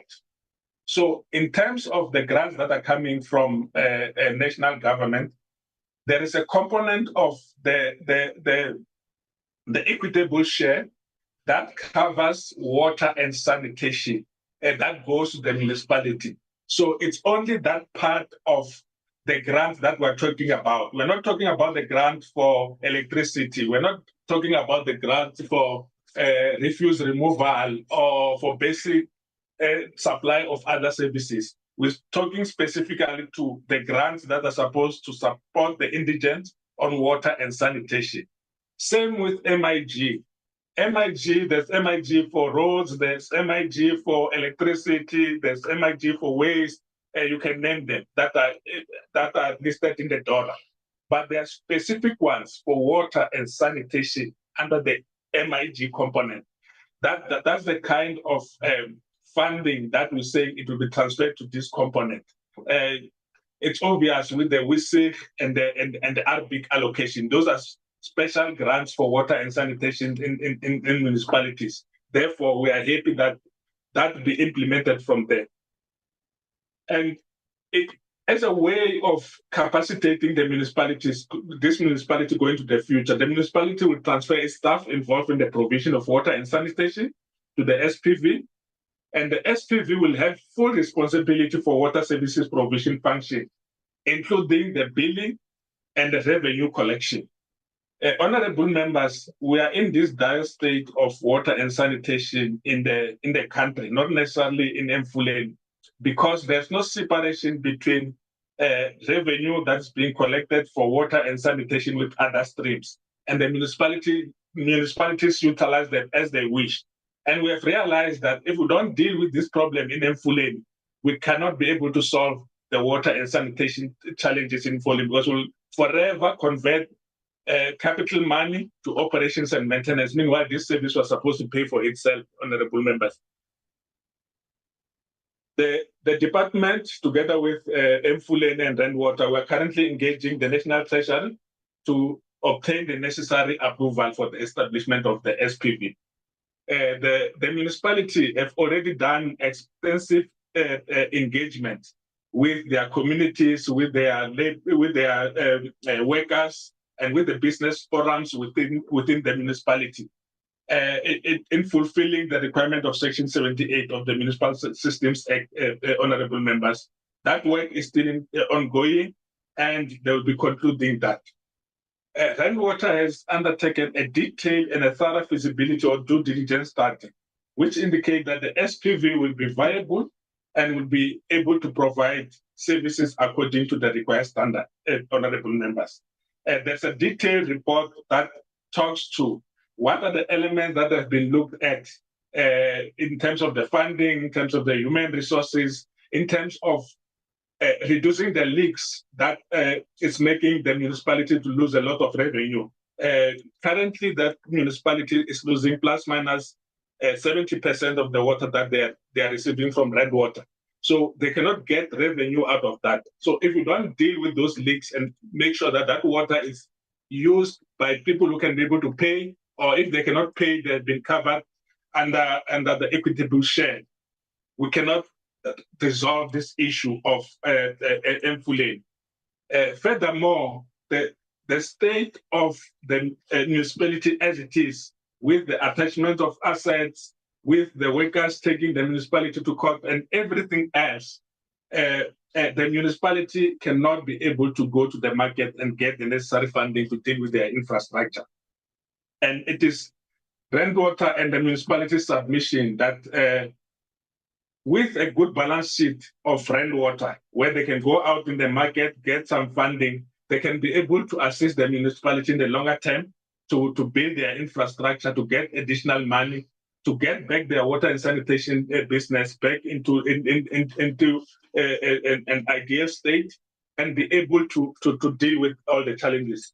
So there's a detailed work that has been done in that regard that indicates that this is the only option, honorable members. There were various interventions that were done previously wherein, whether it's a Section 139 intervention or Section 63 that was done, when government or national government pulled out, the municipality went back to the very same situation where it was. And if we allow that to happen again, we will have failed the people of eMfuleni. Hence, with this due diligence study, we felt this is the only best option to get the municipality out of the situation that it's in currently. As a result of these interventions, honorable members, the incidences of sewage spillages in the community in eMfuleni have reduced. Upgrading of the capacities of the 4 wastewater treatment works is required to stop pollution into the Vaal River from the wastewater treatment works. The department will continue to fund rainwater to complete the upgrade of the 4 wastewater treatment works, as I've indicated.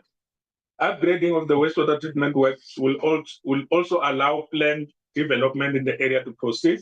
This development has been on hold due to lack of capacity of the wastewater treatment works to deal with additional sewage works.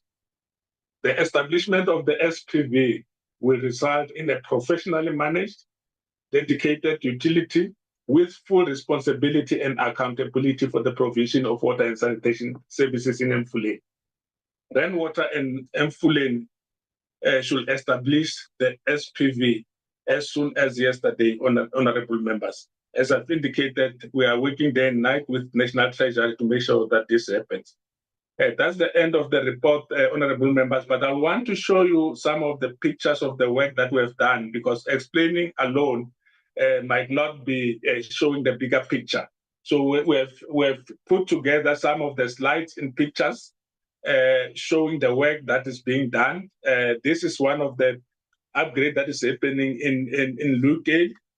We call it a combined tender. The contractors on the ground, they are almost at 75% with the work that they are doing. In this slide, honorable members, you can see the buildings, you can see the holes in the middle of town in Vereeniging. That's where we're addressing a collapsed pipe, which was plus minus 10 meters underground, under building, where we had to do pipe jacking. And it was a very complicated and difficult work, honorable members, but we did it. This is part of the refurbishment that we have done in Lugate, starting from the head of works, the BNR, the electrical works, and even the chlorinations, honorable members. So I thought, let me show some of the pictures for you to get a sense of what we're talking about. What I'm showing now on the screen is what we call the BNR. This is the heart of the plant, honorable members. Nothing was working in this particular BNR, but when you go there today, all the aerators and the mixers are working, and the treatment process is currently happening, as I've indicated. You can see the before and the after picture for the chlorination room and the chlorination channels. That's where we put the chlorine to treat the microorganisms before we discharge put the treated water back into the environment, honorable members. So this some kind of the work, the pumps that we have changed in Sebokeng, old ones taken out for repairs, and additional ones that are new were bought and installed. I mentioned the tools of trades. As a water and sanitation business, you always need to have some spares somewhere. When the tap leaks or when the pipe breaks, you have to go to the space and collect and fix, rather than wait for weeks, months, and years before it can be fixed. So this is what we brought to eMfuleni as part of the intervention, honorable members. I think let me stop there. Thank you. Thank you very much. Yeah, thank you, Minister, and thank you to the Executive Mayor for the presentation. Colleagues, can I ask that we've asked our questions as indicated? Just also indicate to who you are asking the question, whether it's to the Executive Mayor or to the Minister, so that we can deal with that. If it means that you ask the question to the department or to the Minister, and the Minister answers the question, but Tshwane feels that they would like to add to that, that would be allowed, and vice versa. I've got the first person, and for Tshwane, how we deal with these questions. A member asks his questions, you directly answer immediately after the questions. You answer the questions. If there is some follow-up, it will be asked. And then we go to the next member. So it's not a lot of questions. There will be 3 questions. You answer the questions, and we'll move on to the next member. Honorable Dlelanga, you are first, and then the second one will be Honorable Matlala. Just open your camera as well when you ask your questions, please, members.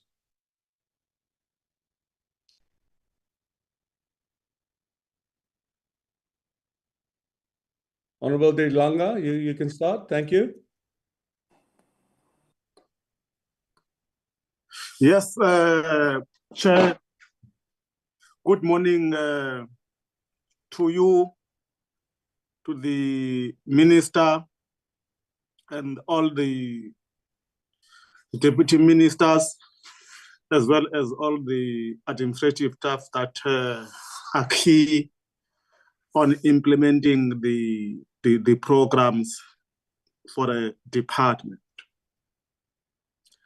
In the main, Chair, you have said that I must ask only 3 questions. The first question will be more on the intervention at eMfuleni local municipality, where on page 3 of the presentation on the department intervention reports that the intervention includes the capacitation of water and sanitation unit within the municipality. Then the question is, what has been the impact of the unit's training? And if, for example, the department withdraws from the municipality, would the unit be able to carry out the responsibility undertaken throughout the intervention? That's the first question.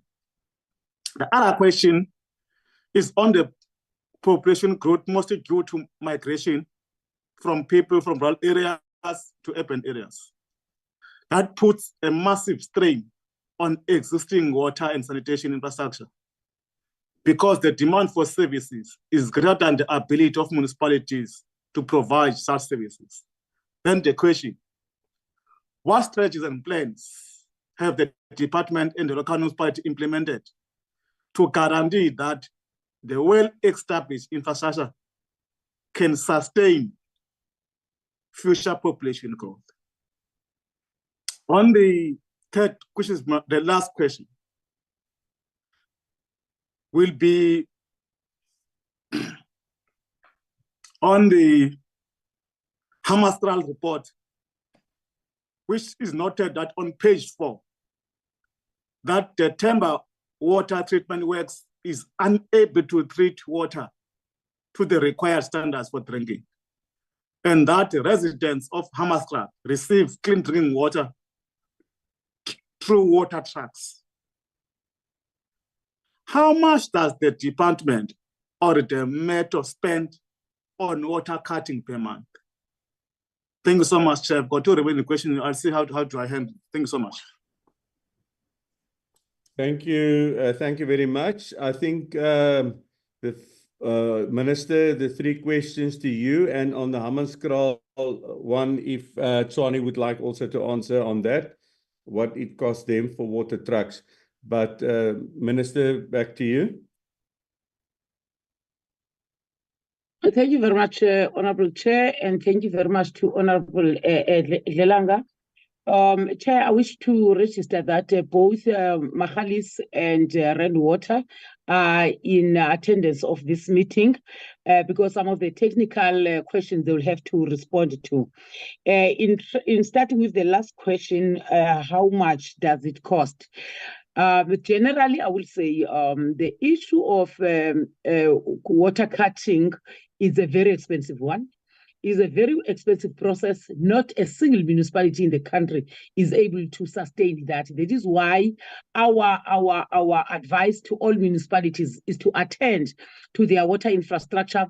The municipalities across the country, they have decaying infrastructure, and most of the infrastructure is asbestos, and it takes them too much to do water cutting. But also water cutting is not a very good exercise because you are unable to monitor on each and every day. There's a lot that is happening about water cutting, and we had our own way as the department. We're going to discourage all municipalities in doing that. But now the water cutting should be as a part of intervention on emergency basis. It must not be a permanent feature, and therefore municipalities must invest in infrastructure. On the issue of demand for service, vis-a-vis the capacity of the municipalities, what is the department and municipality doing? We are intervening on both municipalities, eMfuleni and Tshwane. But at the end of the day, the infrastructure investment and capacity of reservoirs and all related matters are supposed to be taken care of by municipality. Out of our presentation on eMfuleni, we did explain that we, as part of this intervention, we are also building a bigger reservoir, working with eMfuleni. However, that cannot be what can be taken to each and every municipality. This one was a special project that we had to intervene in that particular manner. But the question is very relevant, Chair, I must say. Is a very relevant question. As I informed the portfolio committee a week ago to say there is a ministerial committee that is meeting on Thursday, this coming Thursday, where we are going to contextualize what are the real challenges of municipalities. What should be an intervention plan that is well coordinated amongst departments as well as municipality, so that the cross-cutting issues of water, electricity, and infrastructure must be attended to. On the eMfuleni, the impact of the capacitation of eMfuleni, what will happen if the department leaves with Rainwater, they vacate the area? Will municipality be able to discharge the mandate? Because our observation was that there was not much capacity, and therefore they had to be assisted. I will request the DG or the chair of Rainwater to be able to assist on this question, Chair. Thank you very much. Thank you, DG or Rainwater. Thank you. Thank you, Honorable Chairperson. My name is Ramate Munyokolo. I'm the chairperson of Rainwater. Just to add on what the minister has said, in terms of the question around the capacity of the municipality to proceed from where we started or when we leave. We, as per the report of the provincial head, we are establishing a special purpose vehicle, which is a public-to-public partnership, Wastewater and eMfuleni Municipality, to continue with the work and actually run that business or run that operation as a business with clear accountability and so on. So we can make a presentation to the committee, because the long-winded presentation, so that the committee members understand through your chairperson. The second issue is on the Thank you. extent We to will which- arrange such a meeting that you can do the presentation. Thank you, chairperson.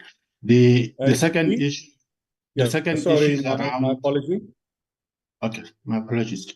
The second ahead. issue is around the extent to which we are planning in relation to migration into the urbanization. Wastewater in February last year, as part of our 2009 strategy, we launched the biggest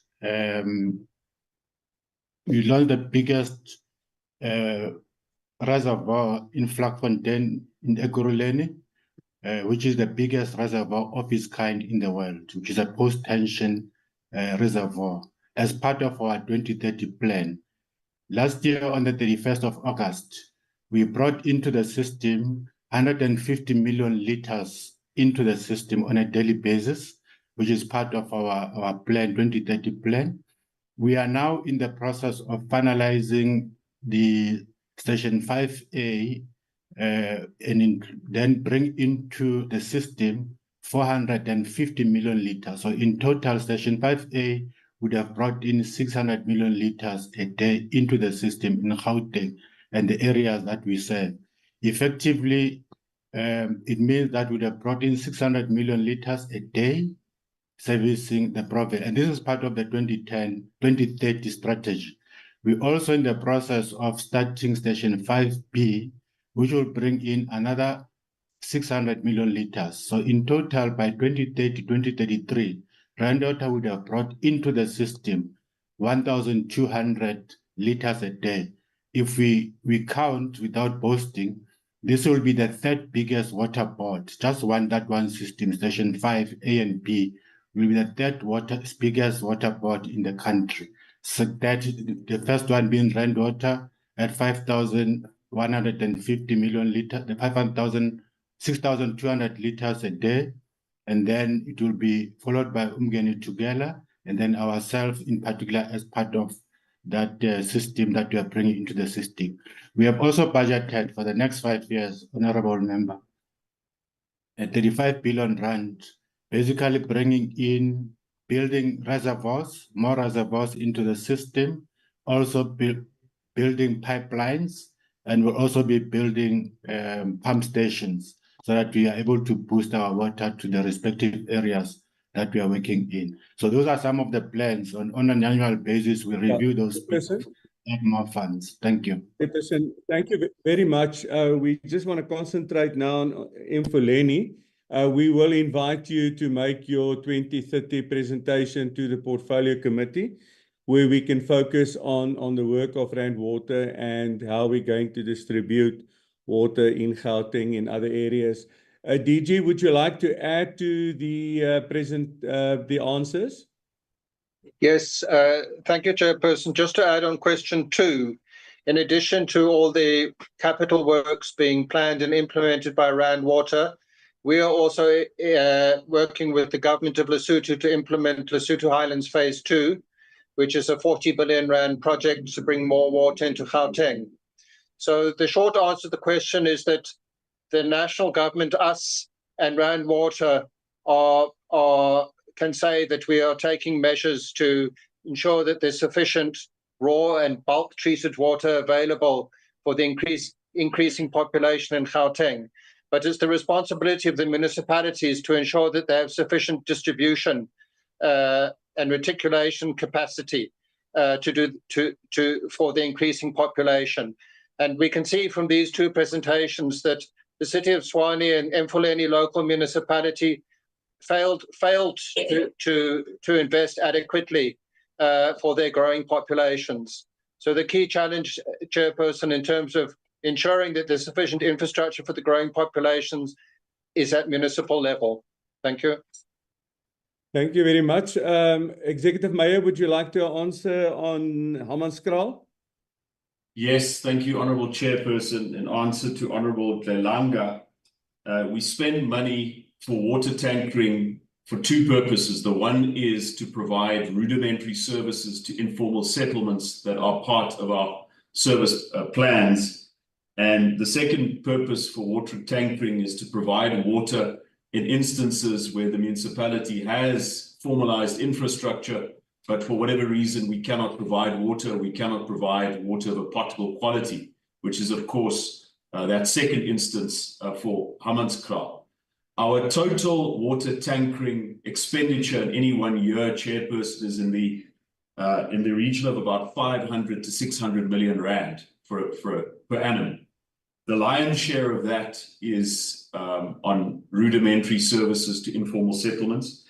But if I can zoom in on Hammanskraal, and I'm giving you approximations here, we're very happy to provide the committee with written answers with the exact numbers. But Chairperson, for the purposes of oversight and approximation, we provide 66 water trucks to the Hammanskraal and the Rooiwal area that do not currently have access to potable water. And our approximation is that costs us between 60 and 70 million rand a year. So roughly about 10% of what we spend as a city on water tankering for the entire city goes to Hammanskraal and Rooiwal.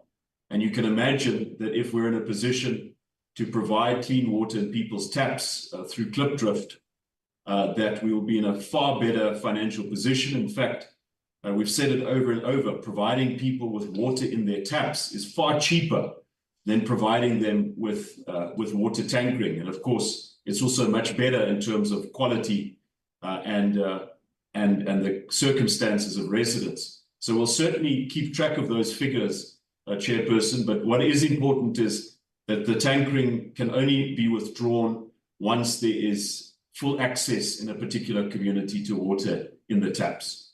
Thank you. Thank you, Executive Mayor. Honourable Mutlala.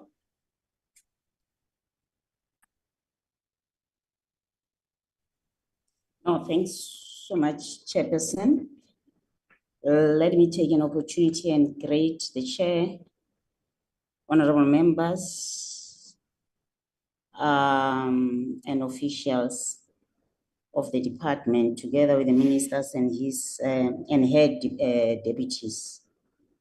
Chair, before I go to my questions, I'm going to raise a concern, Chair, regarding how we are now being curtailed by requiring us to ask 3 questions on 3 presentations. Chairperson, this is not justice, it's not doing justice to the concept of oversight. If the current approach of allowing one member to ask questions and then receive responses is problematic, the Chairperson should have consulted with us to find a better solution. Instead of being surprised by this change, we could have worked together to develop a new process. Chairperson, maybe we're going to go back to what we used to do in the previous term, where all members ask the questions and afterwards the department and whoever who came to present respond. And then afterwards we come with our follow-up questions. Rather than now we had to ask in 3 presentations, we just have to stick to 1 question. It's a presentation is really not going to give us progress in this regard. 1 question, Chairperson, on eMfuleni, on eMfuleni local municipality section 63 intervention. Minister, while there is substantial progress have been noted in unblocking sewer lines and refurbishing pump station, can you provide specific examples of how these improvements have tangibly impacted the daily lives of residents in eMfuleni. Another question, the second question, which goes to the Department of Water and Sanitation on the status of Rooiwal with water supply to Hammanskraal and Temba areas. My question is, how can the Department of Water and Sanitation justify its request for additional funding when the city have been allocated the USDG grants for water and sanitation infrastructure? What steps will be taken to ensure that these funds are utilized effectively to prevent future sanitation crises? Lastly, Chairperson, is the question again on the Department on Water and Sanitation on the Vaal intervention. Minister, given the history of unsuccessful interventions, including the Airward and the South African National Defence Force intervention, what specific changes have been made in the current intervention strategy to ensure that these past mistakes are not repeated? How can we measure the success of this intervention in real time? Thank you. Thank you, Honourable Member. Minister? Thank you very much, Honourable Chair, and to Honourable Mohlolo. On the eMfuleni, what is the impact of the progress that has been made to this far in terms of changing the lives of people of eMfuleni? We can say, Chair, without any fear of contradiction, that there is no more sewer spillages as it was in the past. The people in certain areas are getting water that is not polluted at this time and age, and there used to be a lot of water leaks around the area of eMfuleni. There is no more now. Honourable Mohlolo will remember that eMfuleni was called spillage town or spillage municipality, but now it's called pothole municipality because the issue of water has been attended to. But as we said, that the project is not complete, but there are clear spin-offs of our intervention. How are we going to ensure that the failures of the past interventions don't happen this time around?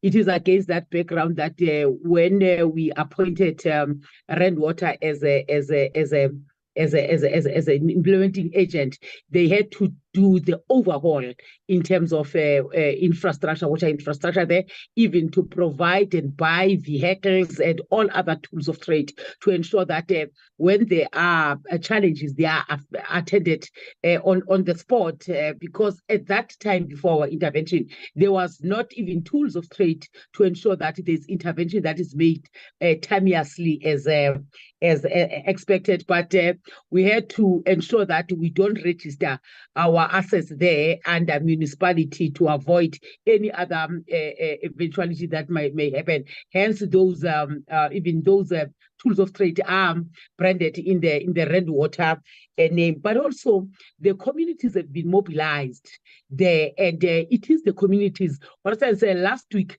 I received by midnight about 4 or 5 messages from communities there to say there is a burst of a pipe here, and that was attended to immediately, because now communities, they know what it means not to have water when they really needed water.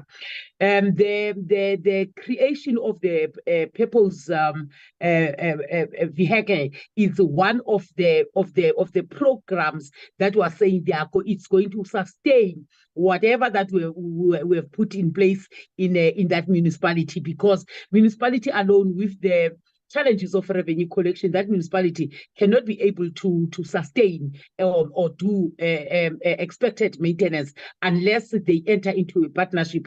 And there is a council resolution already when it comes to that. And hence we are assisting them to ensure that the special purpose vehicle is implemented and it takes shape and assists the municipality. But if I've left out some things, I have DG Sisulu as well as DM Sisulu and DG and other officials. They can just add. Thank you very much, Honorable Chair. Deputy Minister, would you like to add something? A very good morning, Honorable Chairperson, and good morning to honorable members. In terms of Honorable Mahlala's question, I think, Chair, we must be cognizant of the fact that whilst good work has been done by Rand Water in as far as the Section 63 intervention is concerned, the other issues that remain in the municipality, obviously we need to be able to find ourselves in a position where we get eMfuleni to be able to address those issues. I am aware that there is a petition that is now making the rounds in the municipality in and around some of these other issues of sewer spillages that is yet to be attended to. And of course, the department intends on following up on those issues and seeing how best that issue can be addressed. I can understand the concern in as far as what happens after Rand Water, leaves eMfuleni local municipality. Myself and the minister were very clear when we spoke to the mayor to say that the municipality has to capacitate, its people, employees that will be working at these particular facilities. And we appreciate also the fact that the Rand Water is undertaking training and development of members. And we encourage and implore the municipality to then also be able to indicate what then happens once Rand Water has vacated the municipality's facilities, in order to make sure that we do not revert to the situation that led to the Section 63 intervention. So I believe that the continued hard work between Rand Water, ourselves as a department, as well as the municipality, will ascertain that some of the ongoing situations or challenges around sewer spillages will be able to be addressed as and when we near the completion of the refurbishments and the new build of these particular facilities. Thank you very much, Chairperson. Thank you very much. Honorable Mahlobo, do you want to add something before we go to the DG? Honorable Mahlobo, through you, Chair. Honorable Mahlobo is attending the Cabinet Committee. You might join us later. Thank you. Okay, now just see he's still on the platform. That's why it was a courtesy to him. DG? Thank you, Chairperson. We also have the Chief Operations Officer of Rand Water in the meeting, Mahlomola Meklo. He might like to start answering the first question of giving some examples of how the eMfuleni intervention, some practical and concrete examples have improved people's lives there. Mahlomola, would you like to come in and just talk about some examples of how you've reduced the sewage spillages in communities in eMfuleni? Yes, thank you, DG. Good morning, Honorable Chair, Honorable members. As already introduced, my name is Mahlomola Meklo, COO, Rand Water. Chair, just briefly, I think when the PH presented earlier on, the task of trying to frame the problem in eMfuleni was also a difficult one. This really came from the spillages that were there at the time. There were two main spillages that were in the media all the time, from pump station number 8, as well as the gravity main towards the pump station 2. And the identification of those spillages obviously came from the spillages that were coming from people's homes. Literally, we went to see sewer coming out of people's homes. We went to see sewer flowing in the streets. And the first mission was obviously to remove sewer from people's homes. But as you remove it from people's homes, where does it go? Because your pump stations don't work. That's why this had to be a parallel process of looking at the collapsed mains, of looking at repairing the pump stations, and at the same time making sure that our wastewater treatment works are ready to receive that sewage and treat it. I think, as the Honourable Minister has indicated, Chair, if you go to various areas in eMfuleni currently, especially your Boipatong, your Everton, where previously there were daily complaints about sewer in people's homes, literally, you don't have those problems anymore. There are also other examples of the elderly lady who was in Vereeniging, whose house was also covered by ENCA, the whole house and the neighbors on both sides. The houses were just flooded, by sewer. We had to go in there and remove sewer from those homes. But the biggest challenge is, as I indicate, as you remove the sewer, where does it go? Because the pipes have collapsed. And I think this speaks to that project that PH has shown in Vereeniging, where we had to go and do that pipe jacking work. So that, by and large, is mission accomplished as far as changing the lives of the people in eMfuleni. But yet the biggest impact, and I think also touching on the question of what are the key success factors, how do we measure the success of this intervention? In the main, that speaks to the pollution of the Vaal River. And we are also seeing the impact that we are starting to make with those major spillages that have now been arrested. You no longer have that sewer that flows, that raw sewage that flows into the Vaal. I think, Chair, we are the first ones to admit that we have not won this battle as yet. But in terms of at least the sewer from people's homes, sewer from the streets, and those major sewer spillages, at least those are a thing of the past. Where to from here? The bigger picture is to obviously increase the capacity of the 3 wastewater treatment works. That's why we're talking about Sedibeng, we're talking about Leokale, we're also talking about Rooiwal. The Metropolitan, in as much as we're talking very little about it, Chair, is also one other area that is receiving attention. The idea, Chair, is to ultimately, through the SPV, as the Chair has already outlined, to also start looking at reclaiming the water so that we don't sit with this problem in the future. After this water is treated, Rainwater is looking at building reclamation plants, both in eMfuleni as well as in the Metropolitan area, so that this water can now be reinvested back into the value chain. We've already identified industries that are interested in this water. We're going to treat this water to the industry grade. We will be supplying that water to these industries. And there are also some other, byproducts we're looking into in terms of sludge beneficiation, in terms of producing methane, green methanol from the process. So in the end, we're talking end to end, and this is what SPV will be focusing on, Chair, to make sure that the problem is dealt with in total. Thank you, Chair. Thank you very much. DG, on the Hammanskraal issue, the funding. Yes, thank you, Rizimati. Our DDG for Water Services will answer that question. Rizimati. Thanks, DG. I think the question that was asked by Honorable Mushala is linked to the directive that the department initially issued to City of Tshwane for the non-compliance of the Rooiwal. Now, in our presentation, Chair, we did indicate that in March 2019, we did issue a notice of motion to City of Tshwane to comply with the directive of the High Court, of which later, a few days later in March, City of Tshwane actually filed a notice of intention to oppose that. Now, in the process of that whole litigation process, the South African Human Rights Commission then gave a directive to the department to intervene at City of Tshwane through Section 63. Now, and they then informed the department that we need to take over.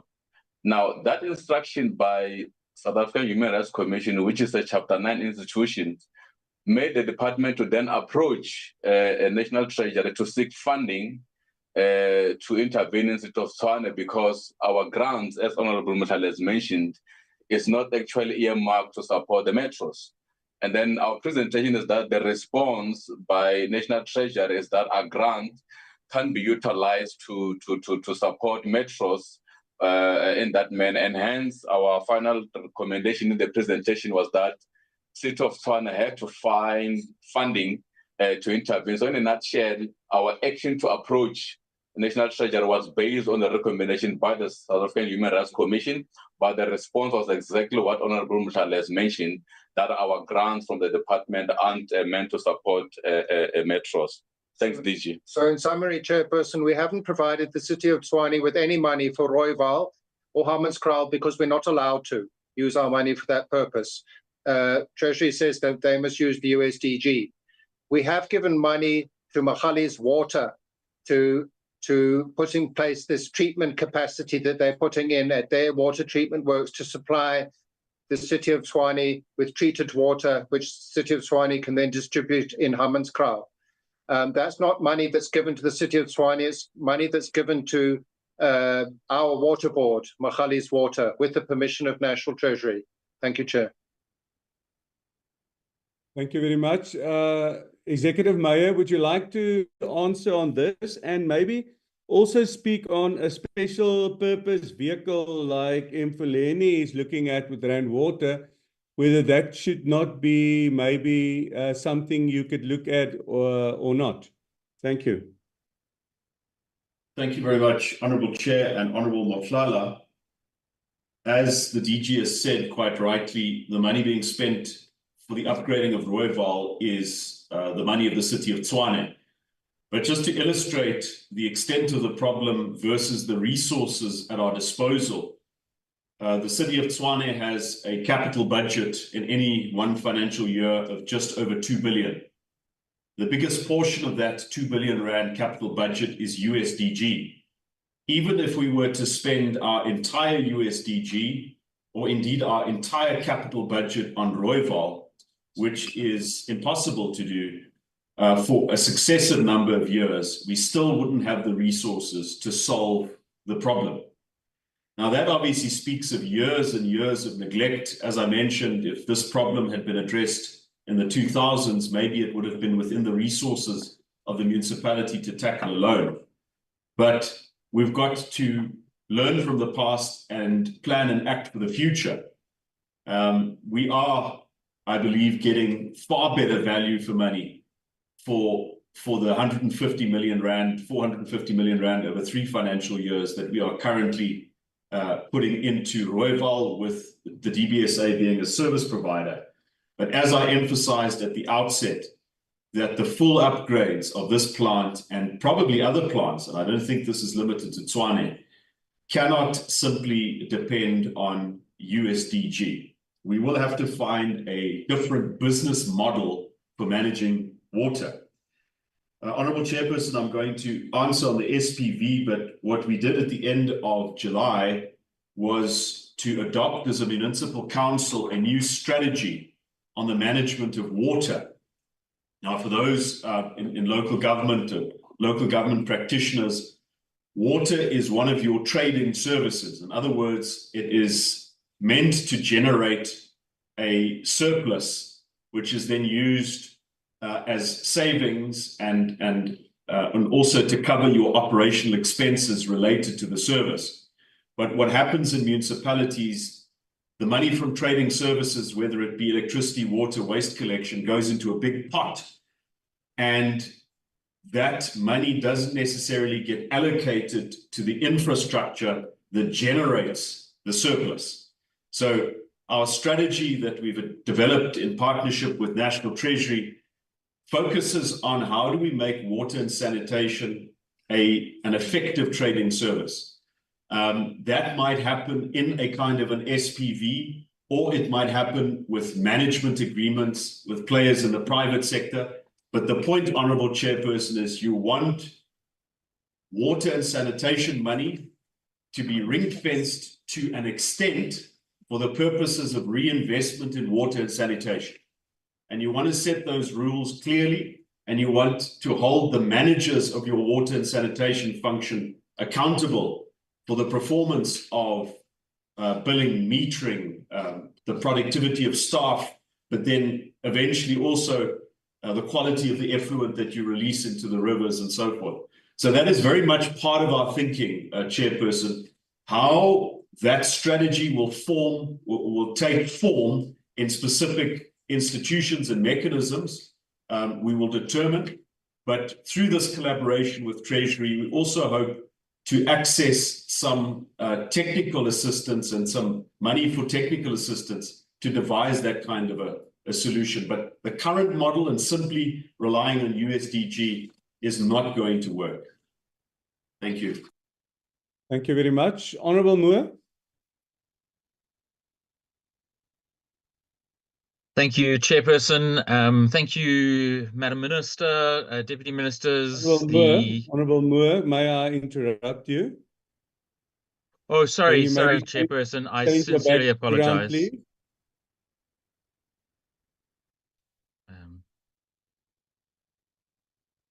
Sincere apologies.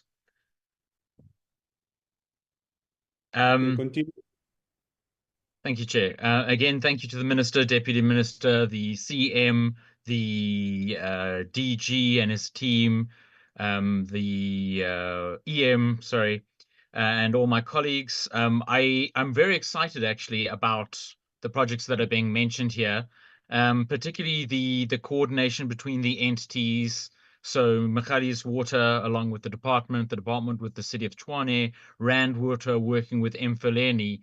These are areas, I think both of the key projects are areas that have been needing movement for years, and things haven't been working. So I'm really hoping that what we are seeing are examples of elements that will get things going. But Chair, I have to actually agree to a certain extent with Honourable Mahlala with key projects like this that have of such importance to the community. 3 questions is going to make our lives difficult, and not for today, but for the future. I'd ask if we're going to be limited on questions, that these type of issues are then separated, or we can ask 3 per question, even if that means a longer session.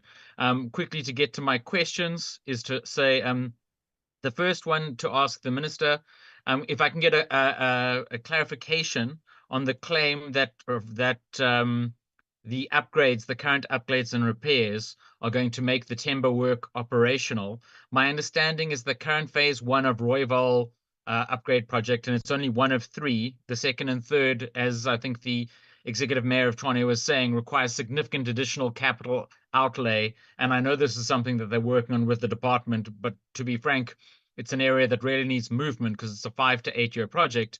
But that outlay of, I think you priced at a 3.2 billion rand, it's only phase 2 with the increased capacity to cope with the massive organic and hydraulic overload that will allow the water from Rooiwal to be treatable by Temba, thus unlocking its economic potential.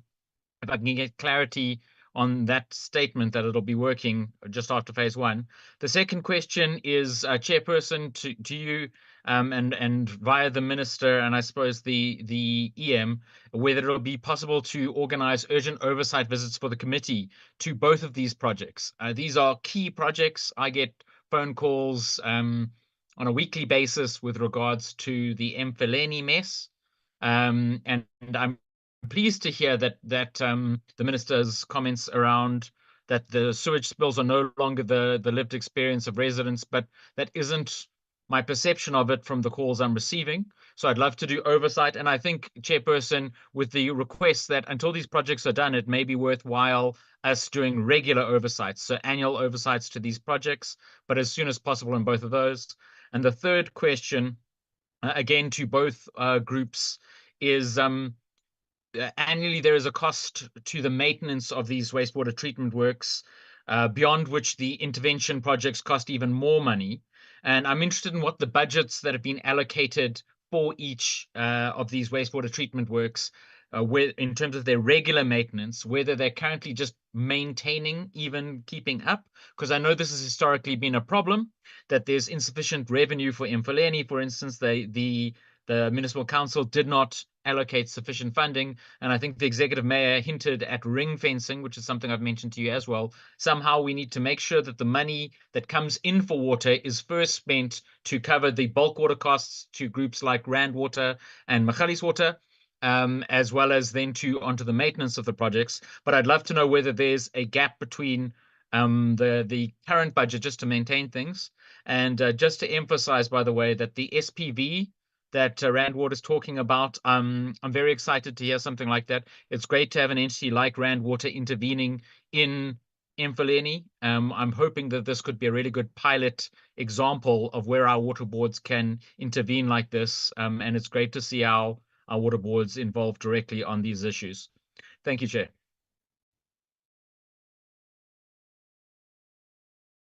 Thank you very much. I think your first question on Rooiwal, the 3.2 billion, the executive mayor has indicated that they are looking at different models. On the oversight, it is on the table for us doing oversight in those areas. And we will look at the next term to most probably go and do oversight. And then on the maintenance, Minister, on answering on that one. Thank you very much, Honourable Chair, and to Honourable Moore. Can I request DG to quickly respond on this together with one of the boards? Thank you very much, Minister, Chairperson. Just to add to Honourable Moore's first question, we didn't say in our presentation that this refurbishment work on the water treatment works is going to make Temba operational. We said exactly what you were saying, Honourable Moore, that the effluent can only really improve to standards coming out of Rooiwal once it's upgraded. So we agree with you on that. The second is that on the budgets, we do know that eMfuleni currently is not budgeting adequately for the maintenance of its infrastructure, and that's one of the main reasons why we fully support the decision by eMfuleni and Rand Water to set up the special purpose vehicle, because that entity will be in a much better position and much better capacitated and managed, so that it will be able to, and with the ring fencing of the revenues from the sale of water and from sanitation services, will be in a much better position to budget adequately for the infrastructure. I suggest, Chairperson, that the City of Tshwane respond on the issue of maintenance from their point of view. Thank you, Chair. Thank you, Executive Mayor. Thank you, Honourable Chairperson. The issue of maintenance, but also the issue of management, is a very important aspect for us at the Rooiwal Wastewater Treatment Plant. Our maintenance budget is inadequate. It is not adequate to the task, but we do have certain plans in place to optimize what we're doing there. At present, we're talking to the DBSA. In fact, it's way beyond talking. We've submitted an application to the DBSA, and it's part of our relationship to obtain an operational grant of 25 million. That issue is before DBSA's committees, and they want to make sure that that money is optimally spent by the city. And the department will also remember that this was part of our initial engagements. Now, what that will allow us to do is stuff like replace the inlet screens and upgrade other parts of the plant, which will have the effect of improving the quality of the effluent, so that you don't wait for the entire phase of the project to be completed before you actually see an improvement in the quality of the effluent. We must also remember it is not only about the water that is purified at Temba, it is also about the conditions at Rooiwal, the rural area around the plant. There are certain small holdings and so on the banks of the Arpies River, and those properties and those property owners are also affected by the dysfunction of the wastewater treatment plant. But that's definitely a priority for us, Chairperson. We're happy to keep the committee updated on the progress of also that DBSA operational grant and our measures to improve the general maintenance of the plant. I think that was that. Thanks. Water, would you like to add something on maintenance in eMfuleni? Thank you, Honorable Chair. I request the Chief Operating Officer to respond.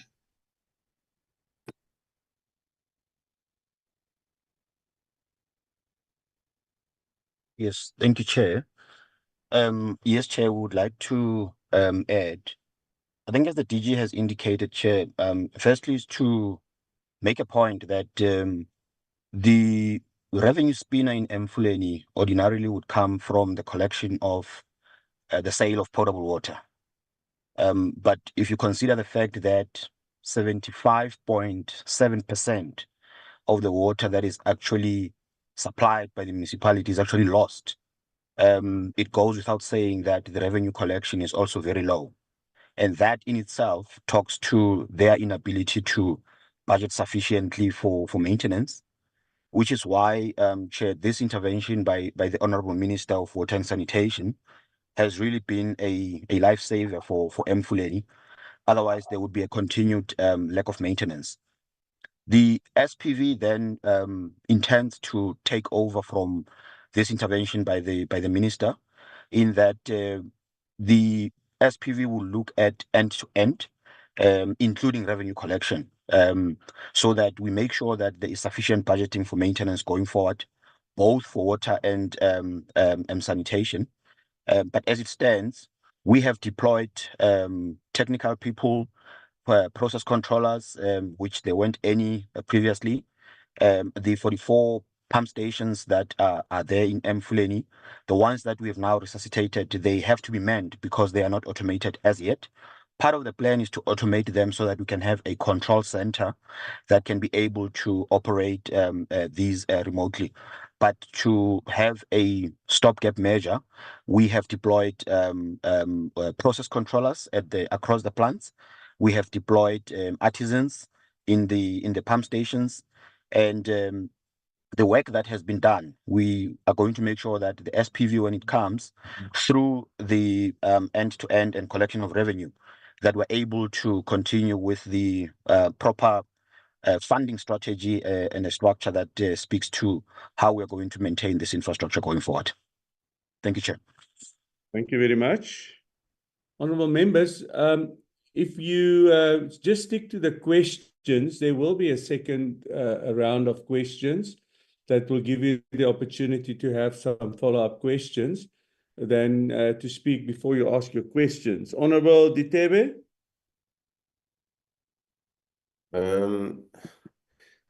Thank you very much, Chairperson. I don't know if you can see me. I have a bit of flu, so please excuse me. Chairperson, thank you very much to the Tshwane Metropolitan Municipality. The 3.8 billion shortfall, or 3.2, whatever the amount, that they require. And they've said that they will look at various models to ensure that they secure that in order to take care of the very grave situation within their jurisdictional area. We have the Infrastructure Fund of Infrastructure South Africa, and I don't want to preempt what is going to happen or what the distribution of the 17.8 billion rand from the New Development Bank of BRICS is going to look like. But just sticking with the Infrastructure Fund of the ISA, have they looked into that? Because as far as I know, you register projects with Infrastructure South Africa. Now, to the extent that they seem not to be able to cover everything from the USDG on their side, have they looked into that? Because it's quite obvious that there is a lot more that they are going to be paying, as the mayor said, between 60 and 70 million rand per annum if they use water tankering compared to water reticulation network if it's laid out in the areas that are affected. That's the first question, Chairperson, excuse me. The other relates to the department. The hydraulic and biological overload that the department referred to, in respect of the biological overload, what has been the actual cause and how do they hope to obviate that in future? And while at it, the 2018 National Water and Sanitation Master Plan of the department, in my view, seems to be quite an appropriate tool to use if followed to the letter in respect of all of the issues that have been covered in the two presentations today.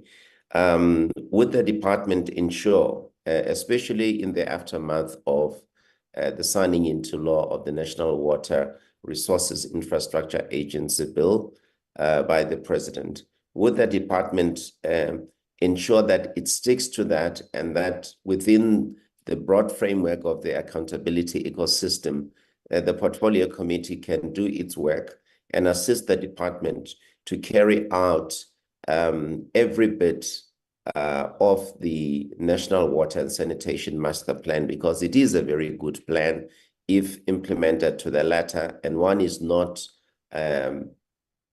taking away from the department what efforts it has made in respect of certain breakthroughs that it has made so far. So those are the two questions, Chair, that I have for the department.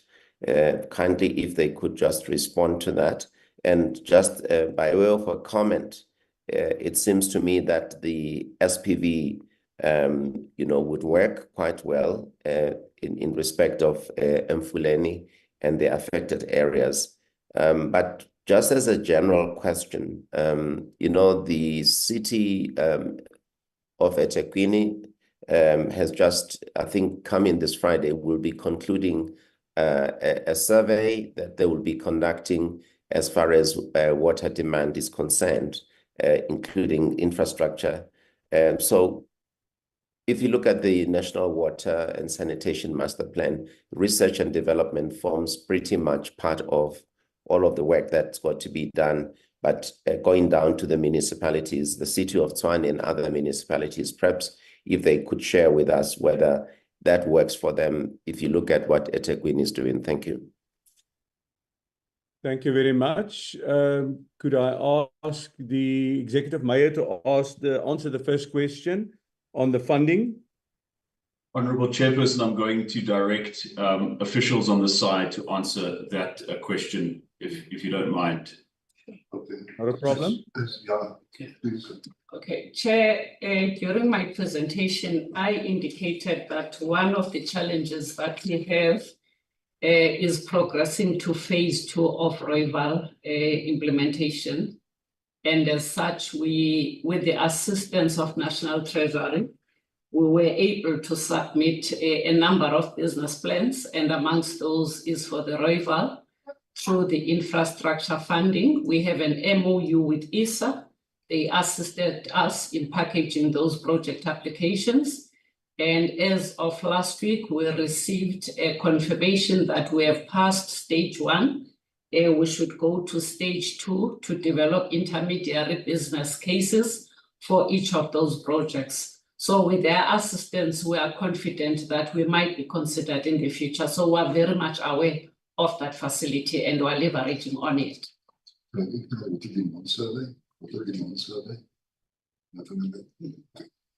Thank you very much, Chair. That's all from our side. Thank you very much. Minister, the second question, the hydraulic overload, would you like to answer or give it to the department or Water? DG and Water, thank you very much, Chair. Mahlomola, do you want to answer that one and then I'll come in on the other ones? Mahlomola? Is it hydraulic overload for eMfuleni? Hydraulic overload for eMfuleni, Chairperson, or for Yes. Rooiwal? No, eMfuleni. Well, it was a general question, so we can deal with them both, but I think it was directed, Honourable Member, am I correct? Would you like to have an answer on eMfuleni? No, Chairperson, look, the department said that They are experiencing hydraulic and biological overload. Of the two, I mentioned specifically the biological overload because the hydraulic overload, it's very clear that as the population grows, if you do not provide for that, it's self-explanatory. But just to be more specific on the biological overload, that's a part of the question in respect of the two causes. Thank you very much. DG, it's a general question that could also be a problem in other wastewater treatment works. Yes, Chair. There's a general problem around the country that in towns where the populations have grown, and particularly in the cities all over the country, the municipalities have not invested in upgrading their wastewater treatment works to deal with the increased sewage coming into them. So we've made a rough estimate that as much as 100 billion rand might be required to upgrade all the wastewater treatment works around the country, so that they have sufficient capacity to meet the load. It's a serious problem in all the growing towns and cities around the country, that there's been neglect of upgrading of the wastewater treatment works. Vizimati, would you like to add? Yes, thanks, DG. I think the other issue, Chair, is the reason why, if you follow the presentation, the reason why even in eMfuleni, the intention is to upgrade the current capacities of those wastewater treatment plants is to ensure that the future demands are met. Is the same thing that the City of Tshwane is doing. And I think maybe the key issue that the honorable member has raised is lessons from eThekwini, where there's a development of a water and sanitation master plan. We also encourage, Chair, our municipalities and I think also the metros to develop their water and sanitation master plan, because it is the very document that foretell what will be the demand in future, and it also aligns them to ensure that when they do the project planning and finances, it's aligned to the population growth for both water and sanitation infrastructure. So we do encourage that and support that, Chair. Thank you. Thank you.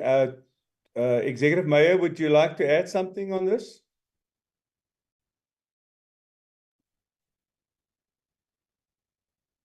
Honourable Chairperson, it's just safe to say that the City of Tshwane does have a water master plan. In fact, we've always had it.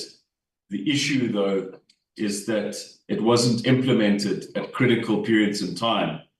And that is what leads us to this situation. The problem now is to fund the master plan. And that is where all of the innovative thinking needs to go into. I would just leave it at that. Thank you. Thank you very much. Honourable Mosekati, you the next honourable member to ask a question. Good morning, Chairperson, and good morning to all the honourable members, the Minister, the Deputy and the board members present, the Executive Mayor of Tshwane Municipality. According to the department's report, an estimated amount of 7.6 billion will be required for the eMfuleni local municipality intervention to fully optimize. Is the department going to cover the whole cost of this intervention? And what will the eMfuleni local municipality contribute to the project?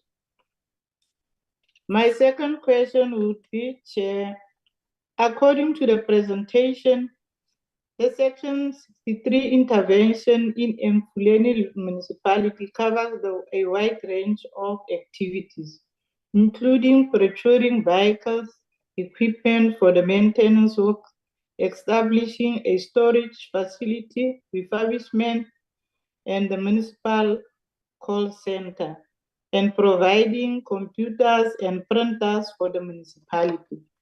How much did the department spend on these activities, and will this not set a precedent for other municipalities to demand the same? My last question, if eMfuleni local municipality is expected to transfer a portion of equitable share to a special purpose vehicle, what measures will be in place to ensure that the indigent households continue to receive their water and sanitation services under the special purpose vehicle. Thank you, Chairperson. Thank you very much. Minister? DG and team. Thank you, Chairperson. On the first question, yes, DWS will continue to fund Rand Water for the upgrades of the major wastewater treatment works, which is the large amount of funding still required, which the honourable member talked about. The question was, will eMfuleni make any contribution? The answer is unfortunately not, because eMfuleni doesn't have any money.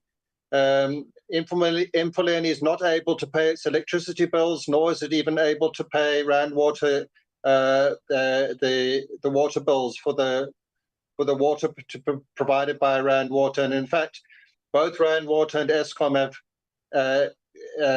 in recent months and years attached eMfuleni's account as a way of trying to get eMfuleni to pay. So eMfuleni has no money to contribute to these massive upgrading programs, and we will continue to apply to Treasury for approval for funding to Rand Water to do these massive upgrades of their wastewater treatment works. On the third question, the answer is yes. The special purpose vehicle will be required to continue to implement the government's policy of providing free basic water to the indigent. Any water service provider is bound to adhere to that policy, but that is why the portion of the equitable share, which goes to municipalities to enable them to provide free basic water to the indigent, will be transferred by eMfuleni to the SPV to enable the SPV to do that.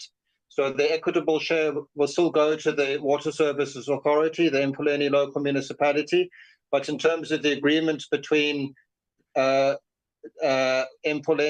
local municipality as the Water Services Authority and the SPV as the water service provider, the Water Services Authority will agree to provide that subsidy for free basic water to the indigent, to pay that over to the WSP, to the special purpose vehicle, to continue to provide that free basic service. Chairperson, we didn't understand question 2. Perhaps if it could be repeated. Yeah, the question 2 was the intervention of having stores and vehicles. Would that not set a precedent to other municipalities that don't have that facilities, that you have spent, or Rand Water has spent money there to get storerooms and equipment or space for the project?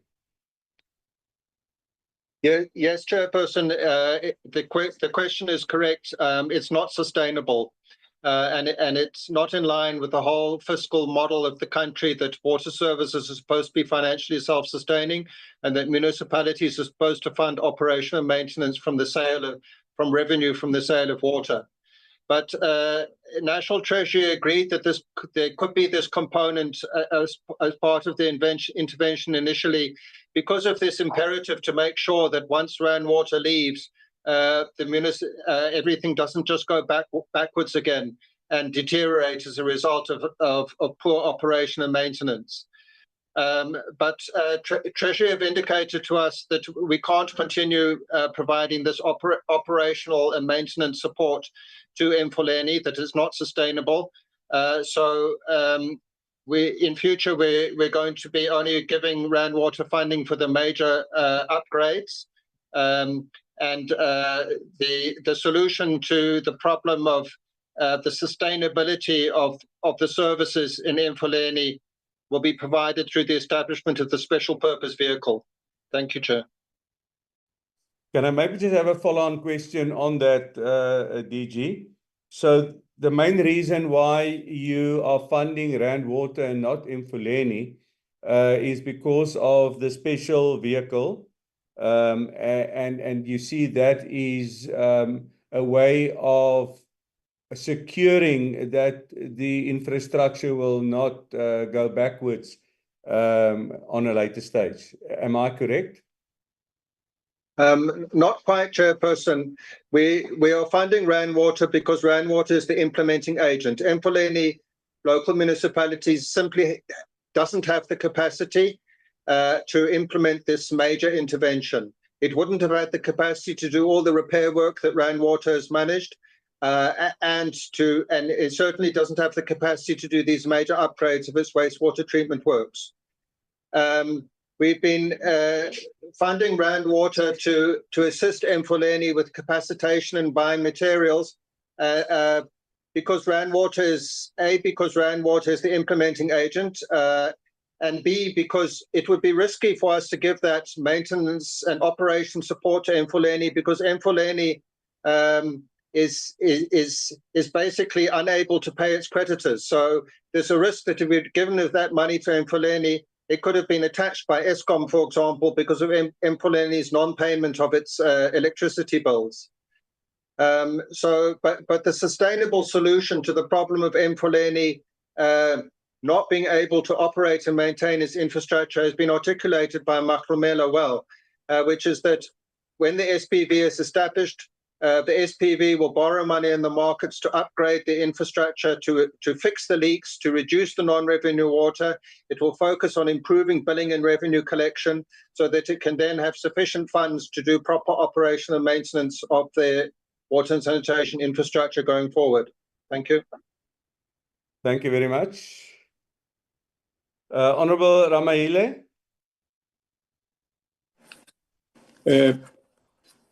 Thank you, Chair, and good morning. Chair. Greetings to the Minister Chair. and the Deputy. Yes, can I help? How can I help you? Good morning, Chair, and good morning to everyone. You are speaking to April, to the Municipal Manager of eMfuleni. I must apologize to interject you, but I felt like I need to contribute on the question that is raised and that is responded to by the DG, if you allow, Chair. Honorable Ramahile, can I give him the opportunity before you ask your questions? Okay. You can go ahead. Thank you, Chair. Chair, there was a question that eMfuleni, what is contributing to the SPV Chair. I would like to indicate that eMfuleni is at the final completion of the water and sanitation master plan, asset management plan, and the water service development plan, of which in the main that will assist as part of the contribution to the SPV that was done through the funding funded by the MIG. So it's got a value attached on it, which will be part of the contribution. The DG has responded on the contribution, I mean, from the equitable share. And in addition to that, Chair, what will be the other contribution? As you will know, that there is a municipal infrastructure grant. That is the grant that is directed, I mean, to eMfuleni. eMfuleni has got project management unit that is implementing infrastructure grant, of which that unit, it is not part of the staff that will be transferred to the SPV. The arrangement was that at the time when it was METSI were identifying project, I mean, through the master plan, and the PMU implement those projects, of which at the end they become an investment asset that is done, then is transferred back to METSI. Similar approach on implementation of the SPV will take place because the master plan, it has been developed, and if there are projects that are need to implemented by eMfuleni to MIG of water and sanitation, that status will still remain.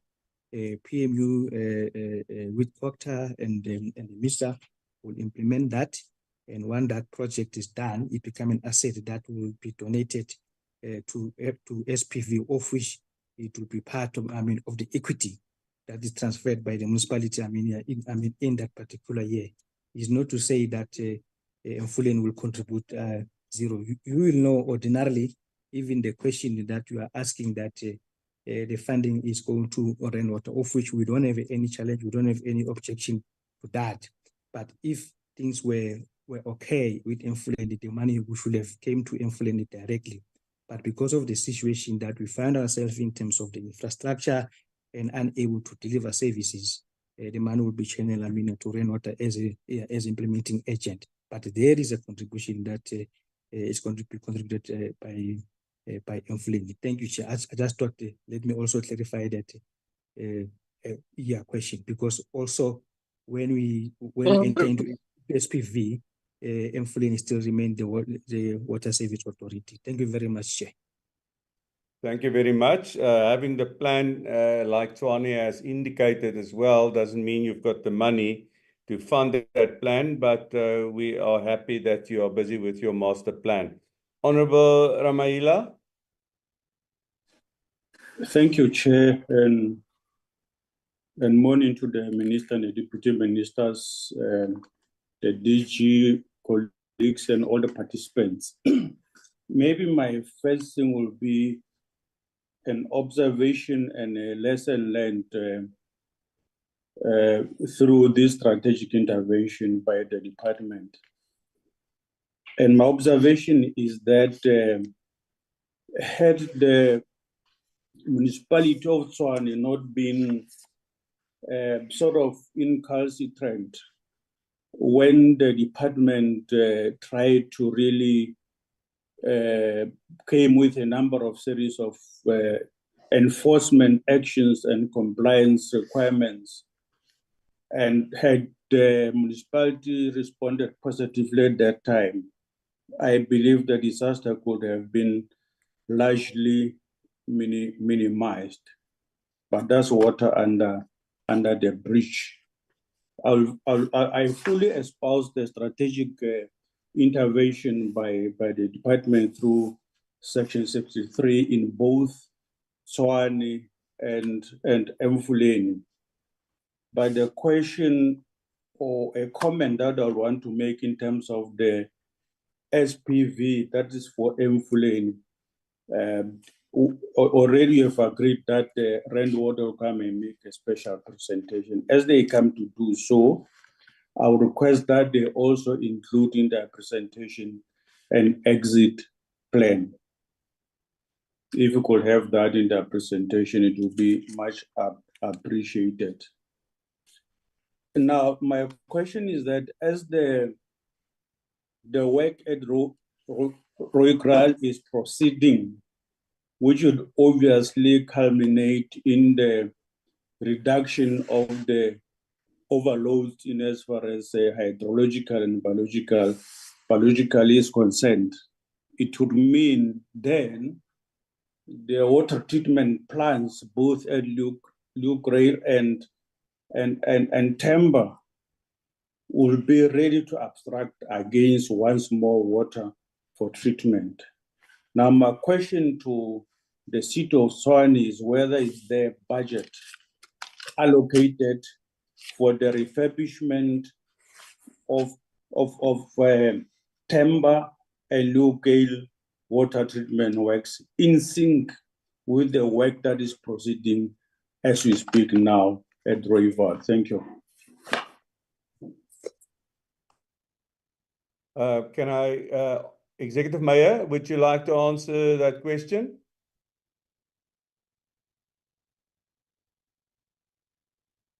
Yeah. Okay. Go for it. Chairperson, the mayor just had to step out. There was something that came up that demanded his attention, and just make an apology on his behalf. But we will continue to participate, and Ms. Zitomane is just going to deal with the issue around Temba and the need for any possible refurbishment. Ms. Zitomane. Thanks, Chair. As we indicated, the problem is much more on Rooiwal. it's about the quality of the effluent that gets to Temba to be processed. So there is no significant upgrade that is going to be done at Temba. But what we are currently doing is to intensify our efforts on operations and maintenance. We also have a relationship, if I must just talk to that, with the city of Aarhus in Denmark, where we are collaborating with them. They are assisting us in a number of interventions, including training our process controllers and artisans that are deployed in that plant. So there's no major investment at Temba. The problem is with Rooiwal. Once you deal with the effluent at Rooiwal, Temba will be able to process and clean the water accordingly. Thank you. Thank you for that question. Minister, would you like to have a bite on this question as well? No. I think the question is well covered, Chair, but also appreciating what Honorable Ramaila is saying, that when Randwater is invited to come back, it must also ensure that we bring the exit plan coupled with the clear.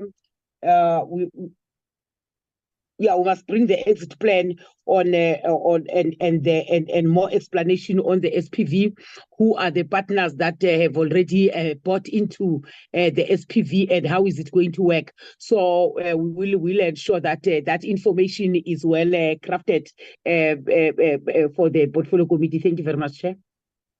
Thank you very much. DG, would you like to add something on the Temba? No, thanks, Chairperson. It's been well covered by Tshwane. Thank you. Honorable Nxumalo.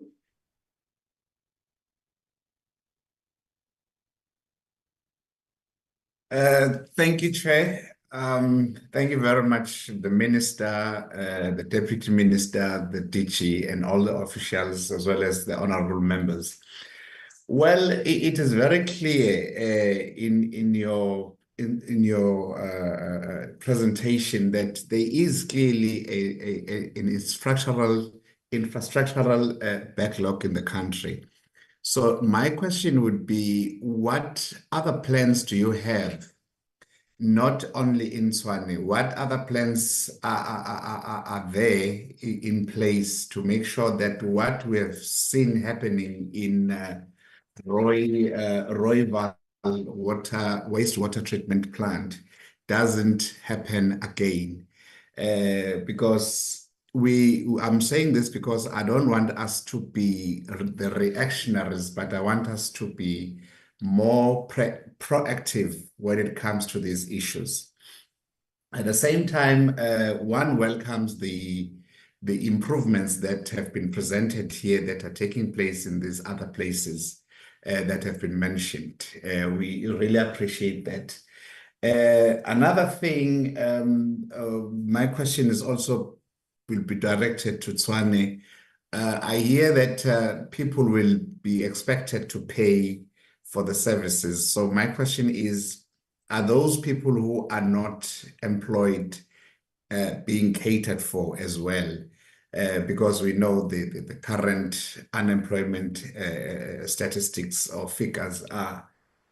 And the last one, how long did it take the eMfuleni local municipality to respond to the sewer problem that the people in that area or under that municipality were experiencing? I'm asking this question because I'm more interested on the speed as to how they responded. Because I've heard from one of the presenters there saying some people, I don't know whether he was directing it to eMfuleni or somewhere else, but he said people were calling the mayor, the councillors, the MEC, the minister. That shows the level of frustration that the people were undergoing because of the sewer problem that was holding in that piece of in that area. So I'm more interested as to how, after discovering the problem, how long did it take for you to sort it out? Thank you. Thank you very much. Minister, the first and the third question, would you like to respond, or the department? Thank you very much, Honorable Chair, and to Honorable Member. Thank you very much. Honorable Chair, the issue of a plan that the departments must outline to ensure that what happened or transpired around Tshwane, Hammanskraal, it does not happen to other municipalities. What we do is to play the necessary oversight role in terms of checking our water treatment plants, but also, as you know, that there are also water treatment plants that are within of municipalities, and therefore we have clear norms and standards of how those are supposed to be managed. So that is what we can do. But unfortunately, with the situation in eMfuleni, I want to link the two.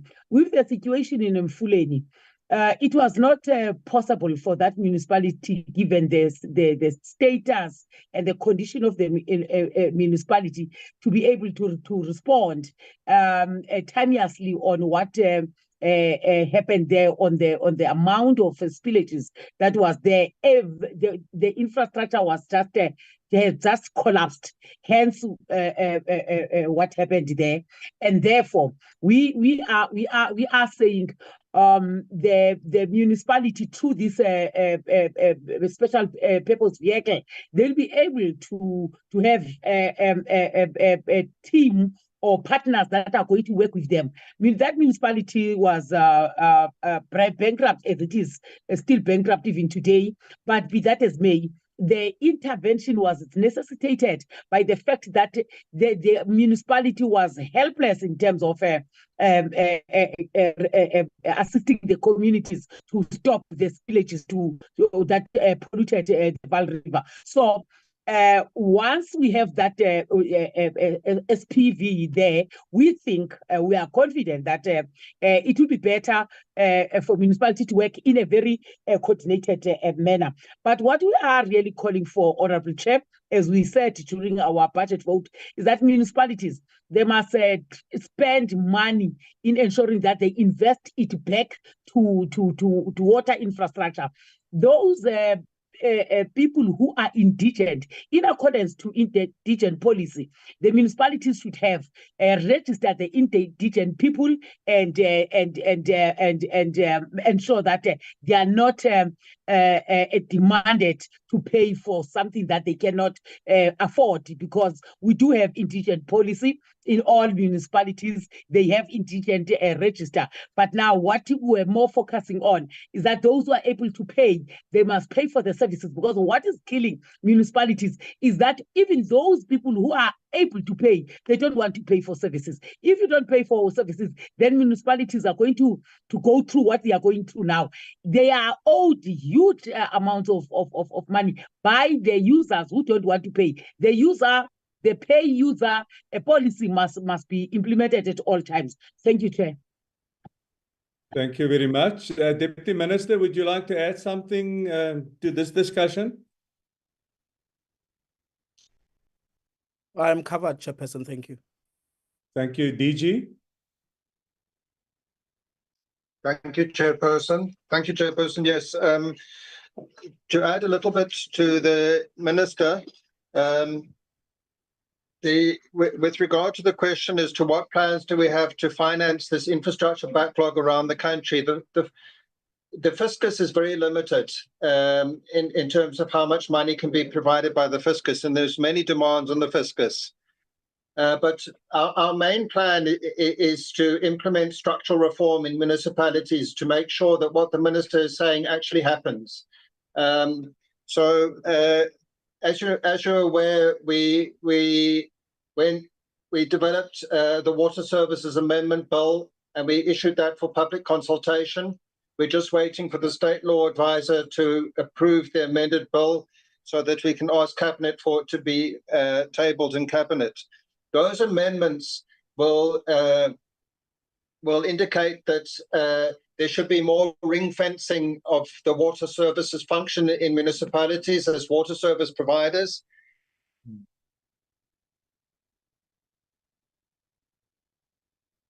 Including the fencing of revenues from the sale of water to be spent on require water service providers to get an operating license from the department. So all of those reforms are aimed at making sure that municipalities in the future will be in a better position to address their infrastructure needs from revenues from the sale of water and from revenues from providing sanitation services, as is meant to happen. And then the second major plan that we have is that we need to try and get more private sector finances into municipal infrastructure. And in that regard, we've set up our Water Partnerships Office in partnership with the DBSA and SALGA, which is offering support to all the municipalities to package projects to take to the market, bankable projects to take the market, so that they can raise private sector finance to address these infrastructure backlogs. One of the key areas that's been focused on is public-private partnerships to reduce non-revenue water, where the private sector can come with the capital that the municipalities don't have to do things like repair leaking bulk water pipes in municipalities, and they can get a return on that investment from the savings from reduced leaks that municipalities will achieve. On the issue of people who the indigent, as the Minister has indicated, there's an indigent policy, but there's also funding for that policy. So National Treasury provides all the municipalities with equitable share allocations, and a portion of that equitable share allocation is calculated to enable municipalities to provide free basic water to the indigent. So there is a funding mechanism in place to enable municipalities to provide free basic water to the indigent. The municipalities can also use stepped tariffs. They can charge to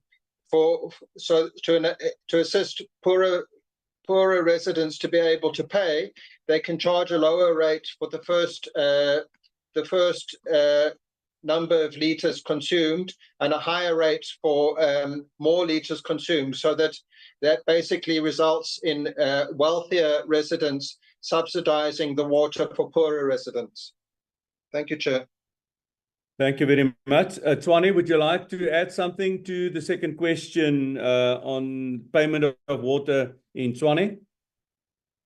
Yes, the Chairperson, thank you very much. I just want to confirm what the Honourable Minister has indicated, as well as DG, and that is that we do have an indigent policy.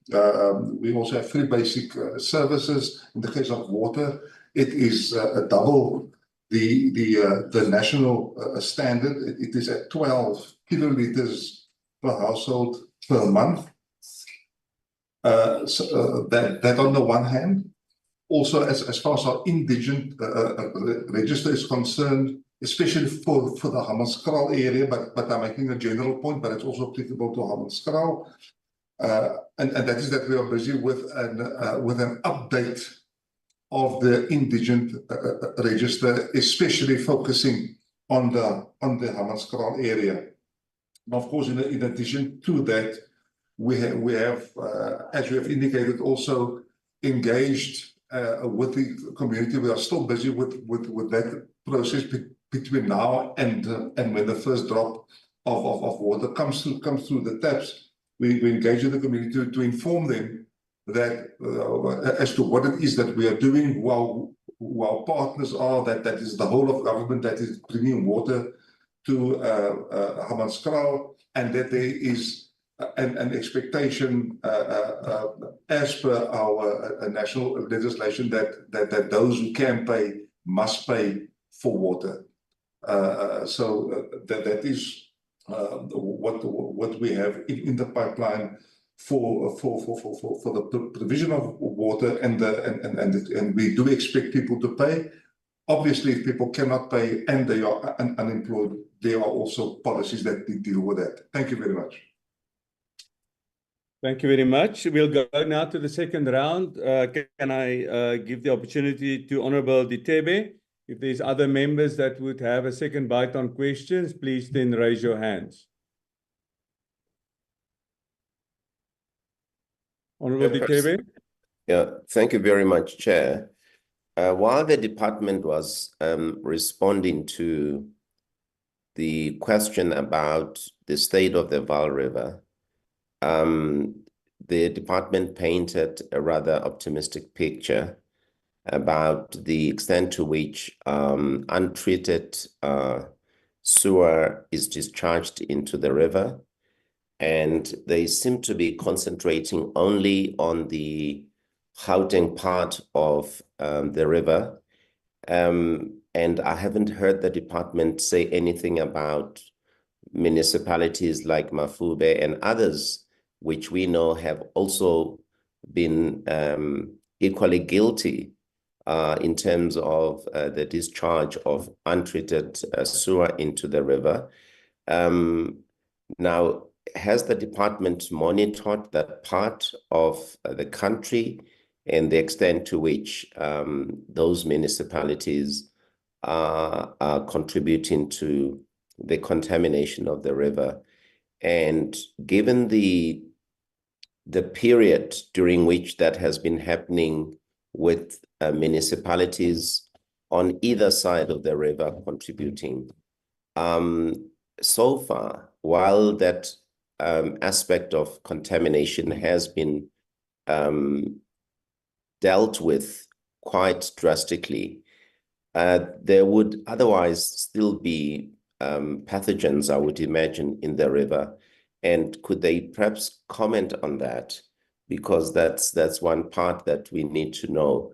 Otherwise, if that is not treated, we know that that makes even the treatment of raw water more expensive for the water utilities. Thank you very much, Chairperson. Thank you very much. Minister? Thank you, Chair. DG? Thank you, Minister. Yes, as we indicated in the presentation, even though the intervention in eMfuleni has resulted in, and the refurbishment of the wastewater treatment works has resulted in improvement in the effluent is still not meeting standards, which means that it is still polluting the Vaal River. And the main reason for that is because the wastewater treatment works don't have the capacity to deal with the sewage load coming into them. So the effluent is only going to be able to meet the standards once the wastewater treatment works have been upgraded so that they can have sufficient capacity to deal with the huge amount of increased sewage coming into them. So the Honourable Member is correct. The Vaal River remains extremely highly polluted with sewage, both from eMfuleni, for the reasons I've just given, and also from other municipalities. And I'd like to ask our Chief Director for Regulation, Annette Muir, to just answer the part of the question about the other municipalities which are also putting sewage pollution into the Vaal River. Annette? Thank you, DG. Good morning, honourable members. We had a meeting yesterday with the Human Rights Commission to also present on our actions that we've taken or progress that we've made regarding municipalities in the Vaal River, also due to their report that they released in 2022. There is 47 wastewater treatment works that are discharging in the Upper Vaal, and it's ranging from Mpumalanga to Gauteng to the Free State. And several of these wastewater treatment works are discharging non-compliant effluent. The department has got a report available or presentation that we can share that we did for the Human Rights Commission to indicate the level of performance of these wastewater treatment works, as well as the regulatory actions that we have taken against them. You will also know that we have several criminal enforcement actions or cases against some of these municipalities, and that we have several support interventions, or not interventions, but support, infrastructure support through our regional bulk infrastructure grant and water services infrastructure grant to address the performance of these wastewater treatment works. as we've indicated today, our grants do not apply to the metropolitan municipalities, but I think that was addressed through the presentations. Thank you. Thank you, Chair. Thank you very much. DGs, any further comments on this? No, I think we covered. No, thank you, Chair. Can I quickly ask just a follow-up question on this, the quality of our rivers? Is there anything in place to get a register, or do we have a register in place for these culprits that pollute our river, and how are we going to deal with this going forward? Because I think this becomes also a major problem for municipalities to clean the quality of the water that they receive. So, DG or Minister, could you give us an idea on your plans going forward to make sure that the culprits that that is polluting our rivers, that the polluter will pay principle will kick in? Thank you, Chairperson. Yeah, Thank you, Minister or the Deputy Minister can also answer, but you're welcome, DG. Thank you, Chairperson. We, as the department, as we've indicated in previous portfolio committee meetings, over the last couple of years, we've been strengthening our regulatory function. We, through various ways, one is to try and ensure that all of our regional officers are consistent in the application of regulatory enforcement measures in terms of the National Water Act against polluters. As a result of that effort to strengthen our regulatory function, as indicated by Annette, we've had a large increase in the number of notices and directives and criminal charges against municipalities over the last 2 years, a marked increase, to the extent that we now have criminal charges for sewage pollution. We have 105 different criminal charges against municipalities for sewage pollution around the country, and the vast majority of those have been laid against municipalities in the last 2 years since we've been strengthening our regulatory function. With regard to the other part of your question, Chair, the National Polluters Register, we have taken the decision to set up a publicly available National Polluters Register, and I'd like to ask Annette just to elaborate on that a bit more. Annette? Thank you, DG. Former Minister Mkhunu committed in April of this year that we would set up a polluter register. We've been engaging with our legal officials just in terms of the level of detail that we may share on such a register without opening ourselves up for litigation. So a draft has been set up. We will probably have a register ready by October of this year. And then just also to indicate something that I've left out is that DM Setlolo has been delegated to deal with anti-pollution or pollution aspects and water quality challenges. And we have also committed to starting the anti-pollution forum for the Vaal. And that first meeting will be held, date to be confirmed, but will be in September of this year, so in this month, where the polluter register will be also developed for specifically the Vaal. Thank you. Deputy Minister, would you like to add something on this? Thank you very much indeed, Honorable Chairperson, and thank you to the presentation by the DG and Annette. Chairperson, I think one of the biggest concerns that obviously we have is that despite the many cases that we will open, against municipalities, the reality is that it does take about 2 to 3 years, at minimum, for us to get a judgment on these issues. And I think it's important for me to mention on this body that we need to facilitate a process where we can engage the Department of Justice on whether because of the severity of the issue, because it is quite severe, if we are honest, Chairperson. One will crisscross the country to go to municipalities such as Mafube, Kopanong, and others across the country. And, we will, obviously put in place the necessary measures in terms of implementing the National Water Act.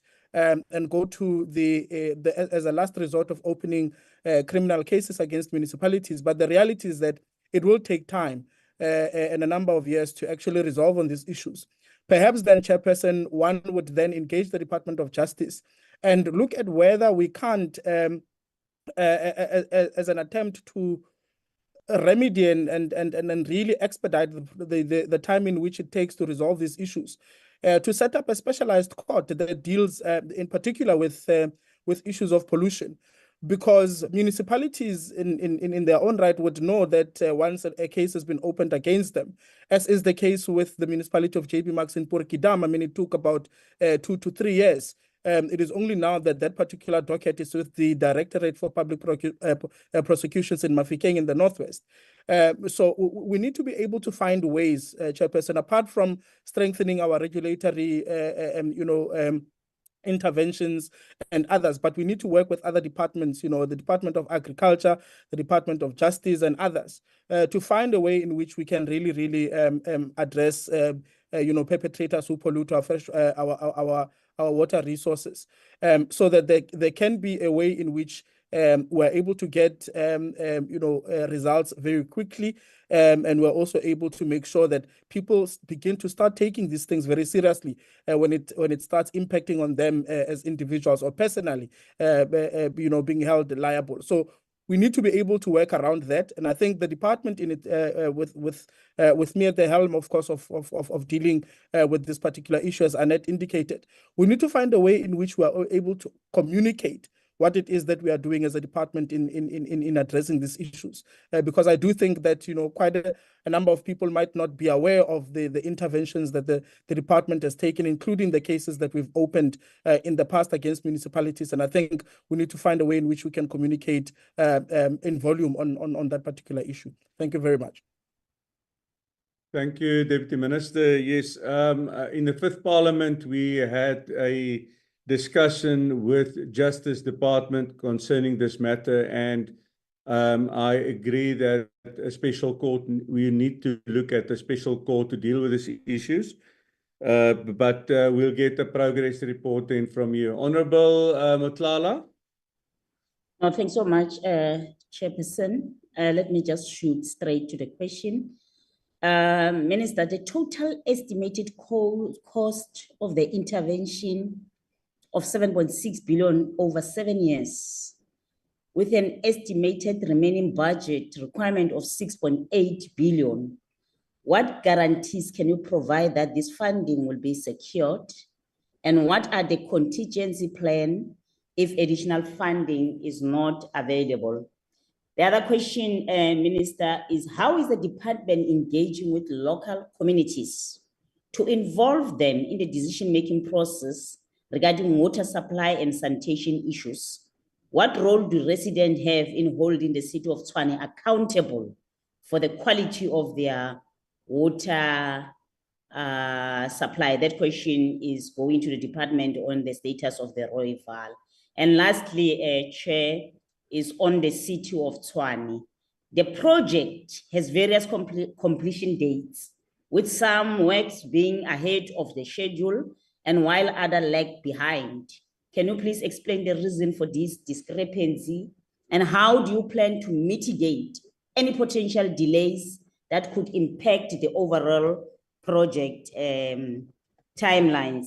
And lastly, Chairperson, I just want to ask the city of Tshwane, do you have the capacity to address all sewage problems across your territory? While Hammanskraal is a significant concern, other areas such as Mahuve and Mamelodi and Roslane in Pretoria North, part of Pretoria North, are also experiencing severe sewage issues that pose health hazard. Can you detail your capacity and capabilities to effectively tackle these problems across the entire region? Thank you. Thank you, Honourable Member. Minister. Chair, thank you very much, Honourable Chair. Thank you to Honourable Motlala. Chair, on the issue of the budget and what guarantees can we give? The CFO is on the platform. He will come in on that. But the reality is that stakeholder mobilization and community engagement, it is the role of municipalities to take their people on board. I do know when we were there, we received a report as well from communities that they were informed on all the intervals of this project. There were community meetings. However, what Honorable Mohlala is raising, to me, it goes beyond Hammanskraal to other areas, of which the brief for this meeting was for the identified project. However, I'm not going to speak on behalf of Tshwane, but I think the Tshwane must be able to respond, but they might not respond comprehensively in that they might not have prepared that report. Ours as a department, as Honorable Mohlala, we have served in this portfolio committee for quite some time. So there are various factors that make a project to be delayed. For instance, the ones that you have reported about the treatment plant was that as they were busy with construction, there was a big stone that had to be dealt with, and in accordance to the time plan, there was no allocation of time to be delayed by a stone. But as you do construction, you meet certain objects that will make the project to delay a little bit, it is in the nature of projects that they may not be completed on the same time, especially that if they go into phases, there will be a faster phase and a phase that might be a little bit delayed. But at the moment, as we said when we were opening this meeting, is that we are quite happy with the progress that has been made. But Chair, let me allow the CFO to respond on the on guarantee that this money that we are funding with will be secured and do what is expected to be done. Thank you. Thank you, Chairperson. I'll answer that. The CFO is busy at another meeting, but as the accounting officer, I can answer. As we indicated in the presentation, we have agreement from National Treasury for the funding of this intervention. National Treasury only allocates 3-year budgets in terms of the medium-term expenditure framework. So every year we are reapplying to National Treasury on a rolling 3-year basis. So we currently have a 3-year allocation for this project, we have agreement with the Treasury that it will continue to be funded to be completed. But just in case there's a national fiscal crisis or something and National Treasury isn't able to allocate additional funding in future NTFs, we do have potential other mitigating measures to ensure that the upgrading of the wastewater treatment works are completed. The first being is that we can reprioritize our regional bulk infrastructure grant allocations to make sure that that these projects are completed. And the second is that we can work with the infrastructure fund to go to National Treasury's budget facility for infrastructure to ask for funding for it. Thank you, Chair. Thank you very much. Tshwane, can you maybe respond to the 3 other questions, the engaging with the community, your progress and timeline, and then also the question on your other wastewater treatment works budget to fix those plants and maintain them? Thanks, Chair. Let me start with the question that relates to community consultation. Firstly, any project that we fund and implement, it comes out of the IDP process. So that is the first stage of engagement with the community. Number 2, when that project is funded and we are ready to go on the ground, we have a standard operating procedure that determines how do we engage with the community, who are the role players. So we go back to the community and have an insertion meeting with the ward councillor and community members that would be relevant at that particular point in time.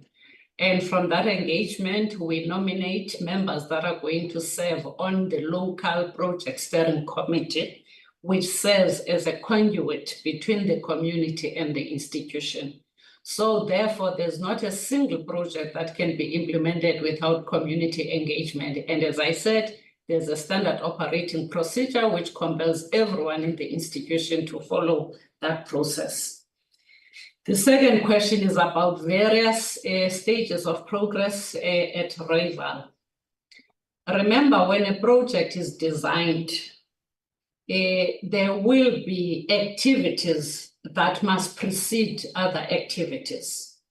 If you go back to what I presented, the first stage of implementation was general buildings, which is more about brick and mortar. And you cannot start with electrical works or mechanical works without having a brick and mortar, which is general buildings, including the security that I presented to you. So deliberately, the timelines of each scope of the work would never run at the same time. Some may run parallel, but there will be those that will precede others. Hence, these scope of works are at different stages of completion. The last one in terms of the design will be electrical.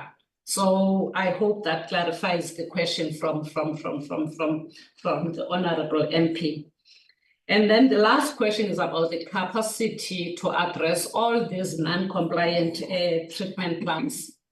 We are taking this seriously as an institution, and it's a project actually that I'm personally leading. We've developed a matrix of projects looking at all our non-compliant wastewater treatment plants, including other projects where we are not complying with the environmental legislation.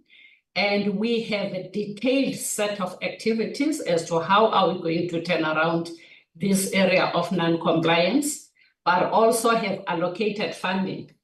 Now, when it comes to the question of capacity, we may have the technical competence in the institution, but whether we do have funding to address all those interventions is something that is completely different. But I can say with confidence, all those projects in that metric, they have project owners, they have people that are dedicated to deal with them, but the funding will always remain a problem. So financial capacity is an issue, but technical capacity is not an issue. Thank you, Chairperson.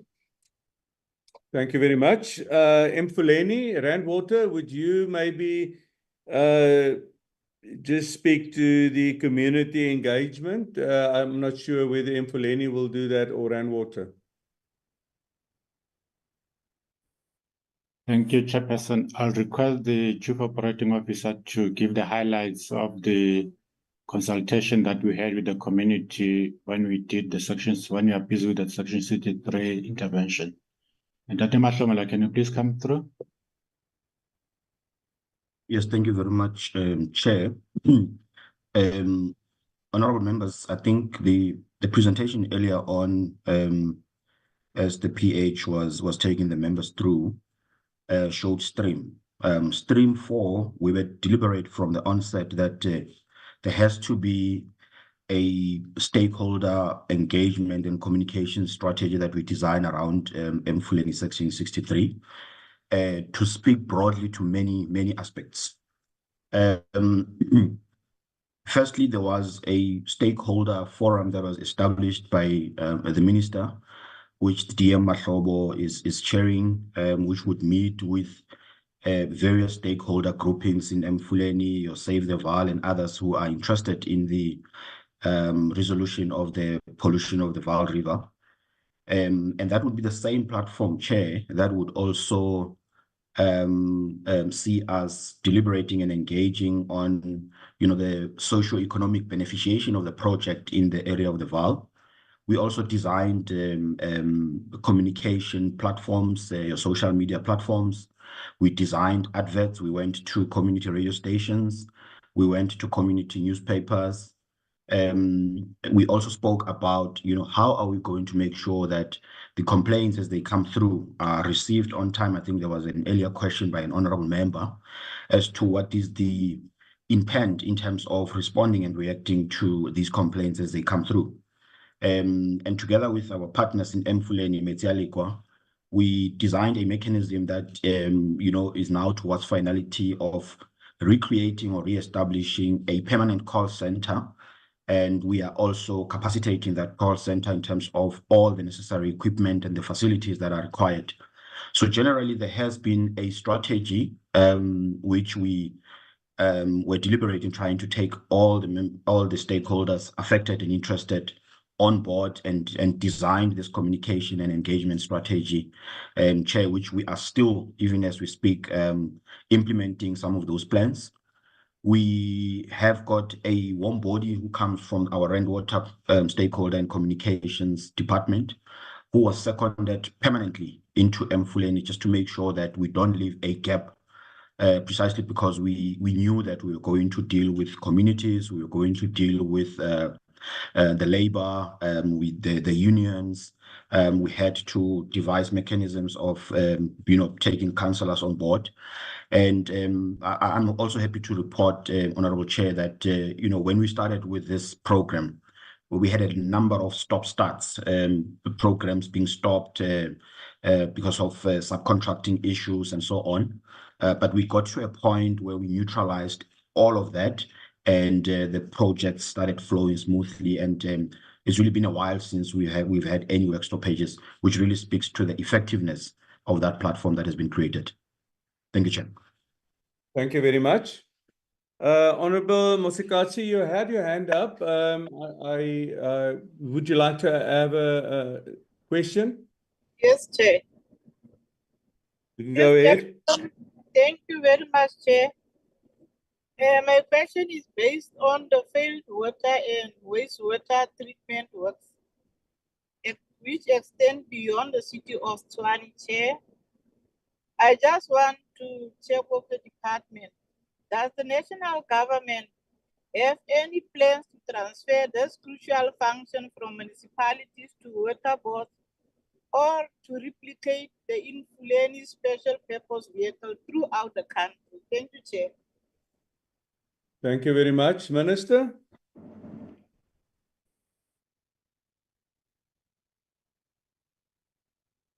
Thank you, Chair. DG and DGG Rusmati. Thank you very much, Minister, Chairperson. In terms of the Constitution, the national government can't take a decision to transfer the municipal water and sanitation function to the national government. That would require a change to the Constitution. Unless there's such a change to the Constitution, that can't be under consideration. But we are hoping that what Rainwater and eMfuleni are going to do with establishing this special purpose vehicle will in time become a good example, which other municipalities could look at as a way to improve their water and sanitation services. It has to be a decision that's taken by individual municipalities. Given that it's their constitutional function, the national government can't impose such a decision on municipalities. So, as I mentioned earlier, with our amendments to the Water Services Act that will be coming to Parliament hopefully shortly, we want to strengthen and clarify better the differentiation between water services authorities and water service providers. And we want to ensure that water services authorities play the role they're supposed to play in terms of making sure that their water service providers provide the service according to standards. We also have the amendment that water service providers must have an operating license from us, and that there is also a proposed amendment to the Act to say that if a water services authority fails to appoint a licensed water service provider after being given directives by the department to improve their water service provider, then the minister would be able to intervene and legally require the municipality to appoint a competent licensed water service provider. That in turn should result in a situation where municipalities are actively seek competent licensed water service providers. So when we get to that stage, we intend to go openly and advertise for anybody to apply to get a licensed water service provider, which could include all the water boards and other potential water service providers as well. So all of these factors will result in a situation where municipalities will more and more over time, municipalities will be looking to alternative water service providers as eMfuleni has done.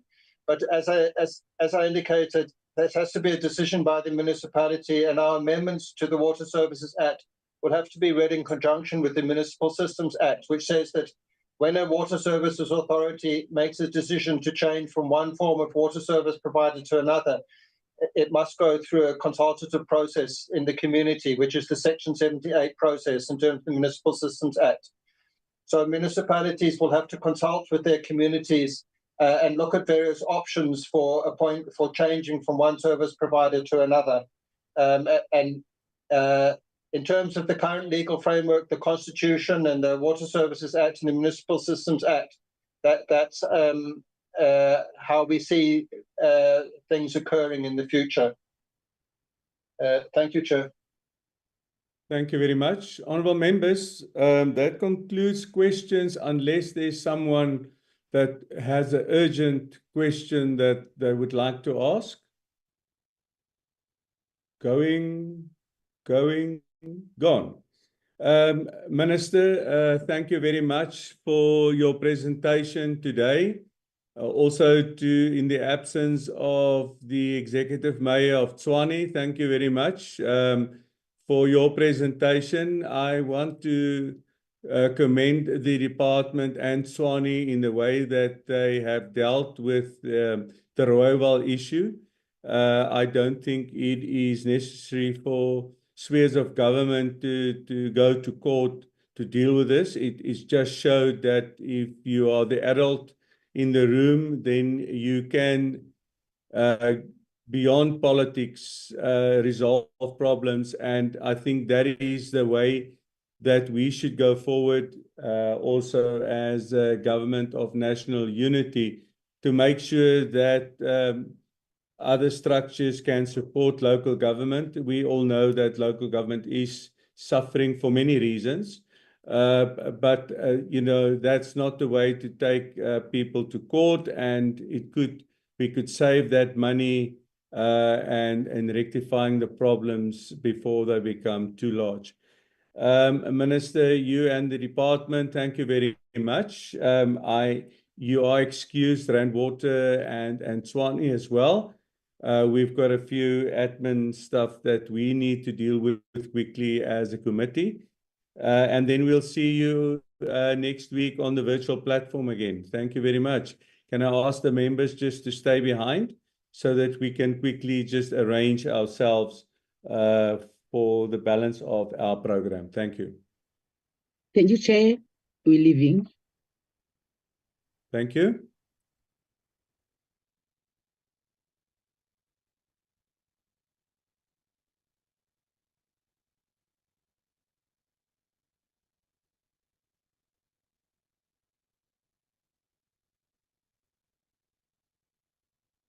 Colleagues, can I ask that we still need the consideration of committee reports.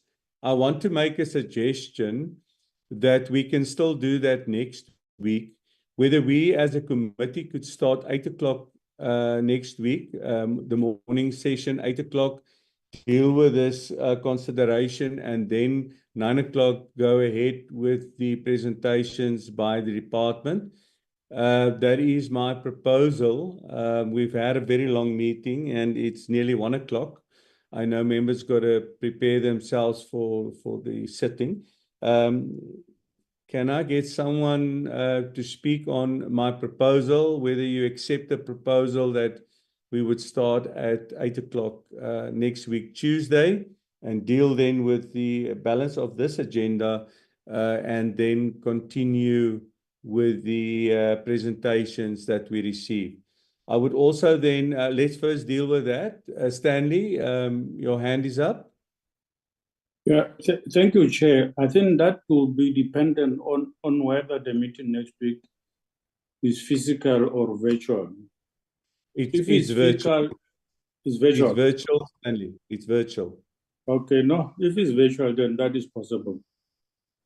Thank you. Thank you. There is a seconder for that. Well, can I get a seconder for that? I seconded, Chair. If it's virtual, definitely possible. Yeah. Thank Okay. you. So we will have a virtual meeting next week. Then the meeting after, in the next term, we will deal with it. Colleagues, I have received a letter which will be distributed to you, whereby Honorable Moore asked that we have a meeting with the Water Board in the Eastern Cape. I think what we'll have to do, Honorable Moore, is just see where we can slot them in. I had a discussion with Municipal about this. We have the Water Board early in the next term. So we could, if it is very urgent, we can invite them to do a presentation next week, or it could stand over till the first meeting in the new term. Then I would also want to ask you, I had a discussion with the DG, and the DG has recommended that we invite National Treasury to come and speak to the Portfolio Committee on the Metropolitan Trading Services Program. And I think that is very much important for us as well, to get their view, National Treasury's view on this. And I would like us to look at the next, not next week, but in the new term, where we invite them to make a presentation to the Portfolio Committee, if you are satisfied with that. Can I get any comments on that?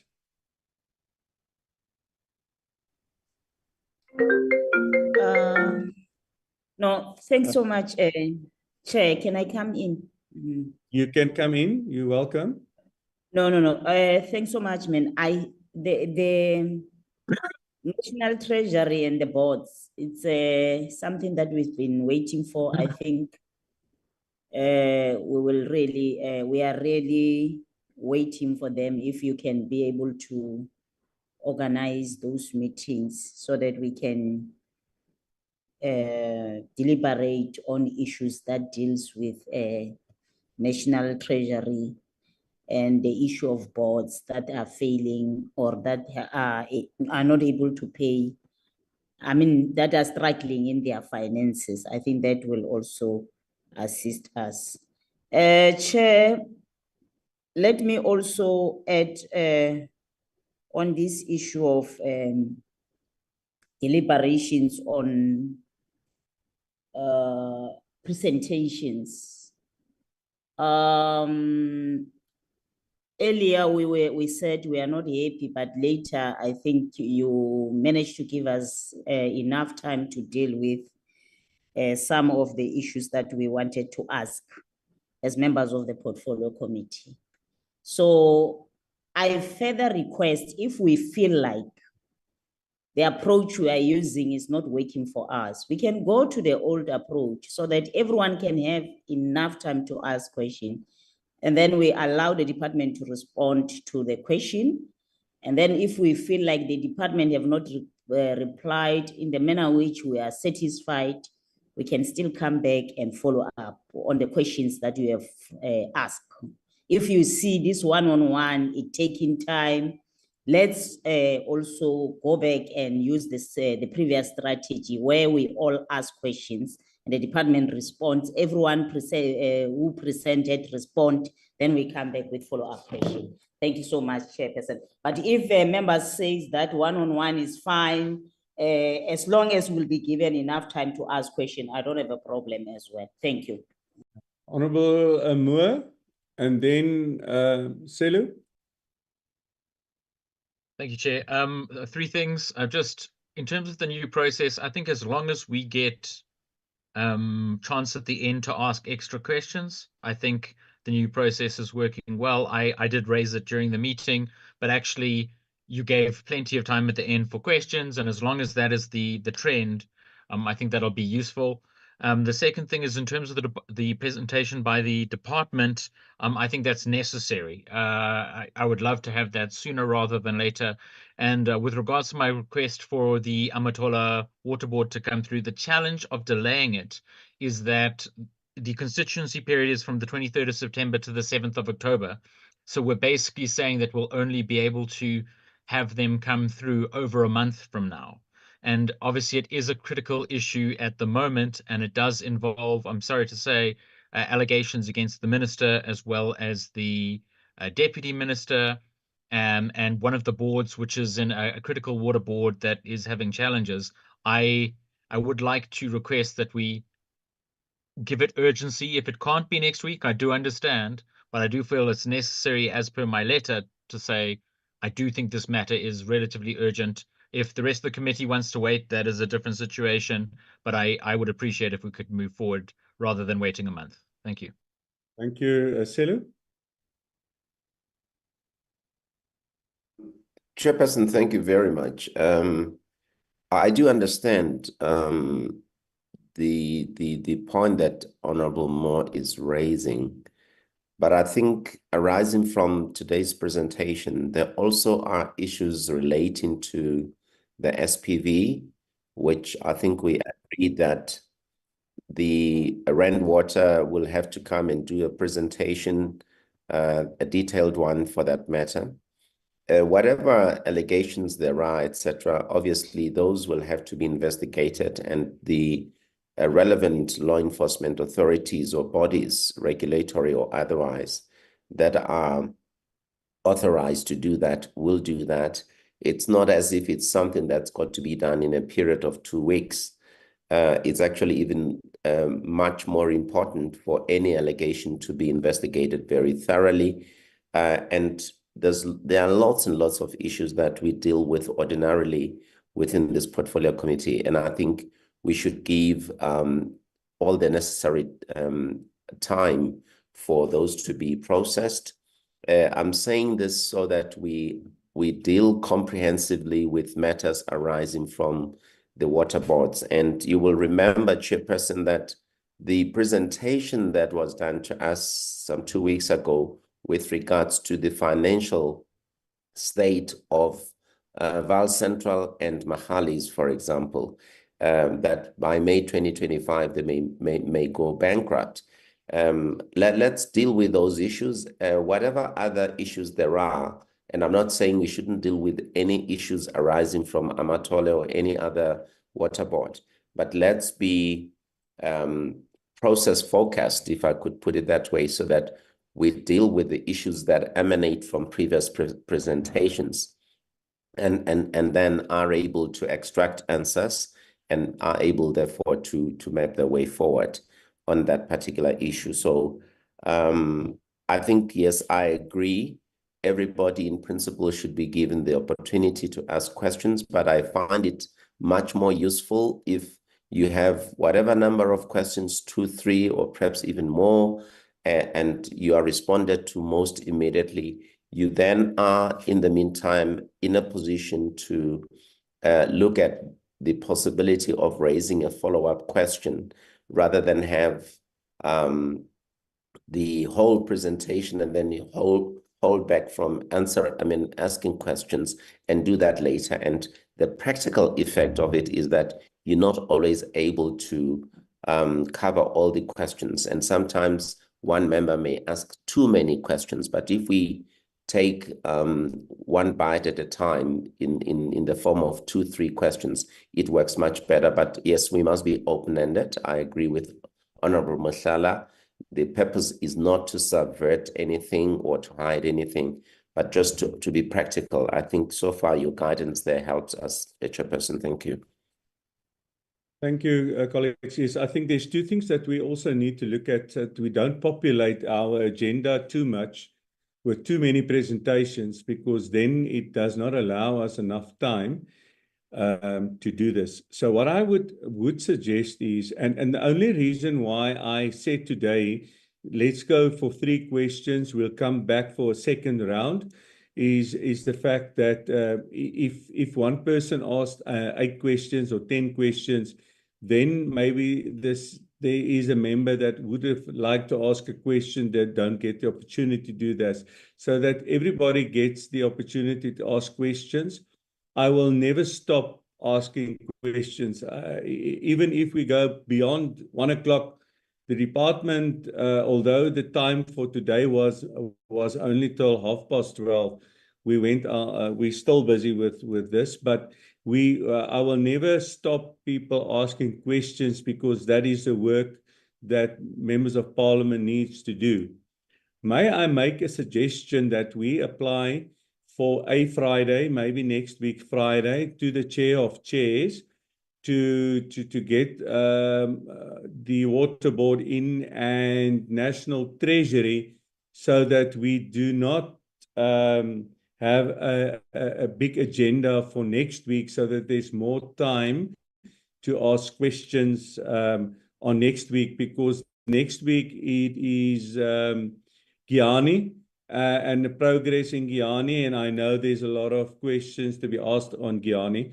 So may I ask whether members will be available if we apply for next week Friday for a session between between 9 and 12 to get approval to have a meeting. I did discuss this last week with Honorable Frolick, and he indicated that if we really need more time, we can apply for that. Can I get an indication from members? That's not something we will do every Friday, but would it be possible that we apply for next Friday to invite National Treasury and then Amatola Water, just to get a view on their stuff, and then the water boards will come one by one in the next term. We've got to meet all of them. We will start with those that we are worried about that could go bankrupt, and invite them first to our committees. Can we get any indication from members whether they will be available next week Friday for a session between 9 and 12?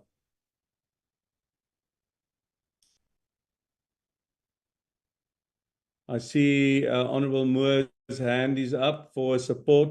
Any person that is not supporting us requesting for time? Stanley? Thank you, Chair. It's not that I'm opposed to it. Next week, Friday is the 20th, isn't it? Is it the 20th? That's correct, yeah. Yeah, and I guess most of us will be traveling home, and due to shortage of some of us who come from other areas, we've got very few flights, that might be affected. I'm just raising that you must take note of this. That might affect the meeting. All right. Any other member that's got the same problem? Otherwise, we will have to look at a date, a Friday in the first quarter after the 7th. Selu?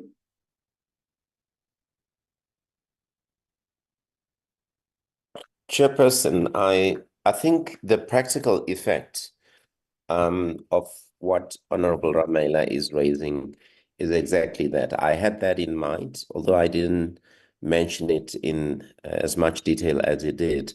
I was, cognizant of exactly those factors. So I'd really like to employ you, Chairperson, and Honorable Moore, that we look at a later date, because it being the closing, etc., for this term, it will obviously create problems for us. Thank you. Honorable Moore, are you happy if we look at, I'll come to you now, Honorable Mtlala.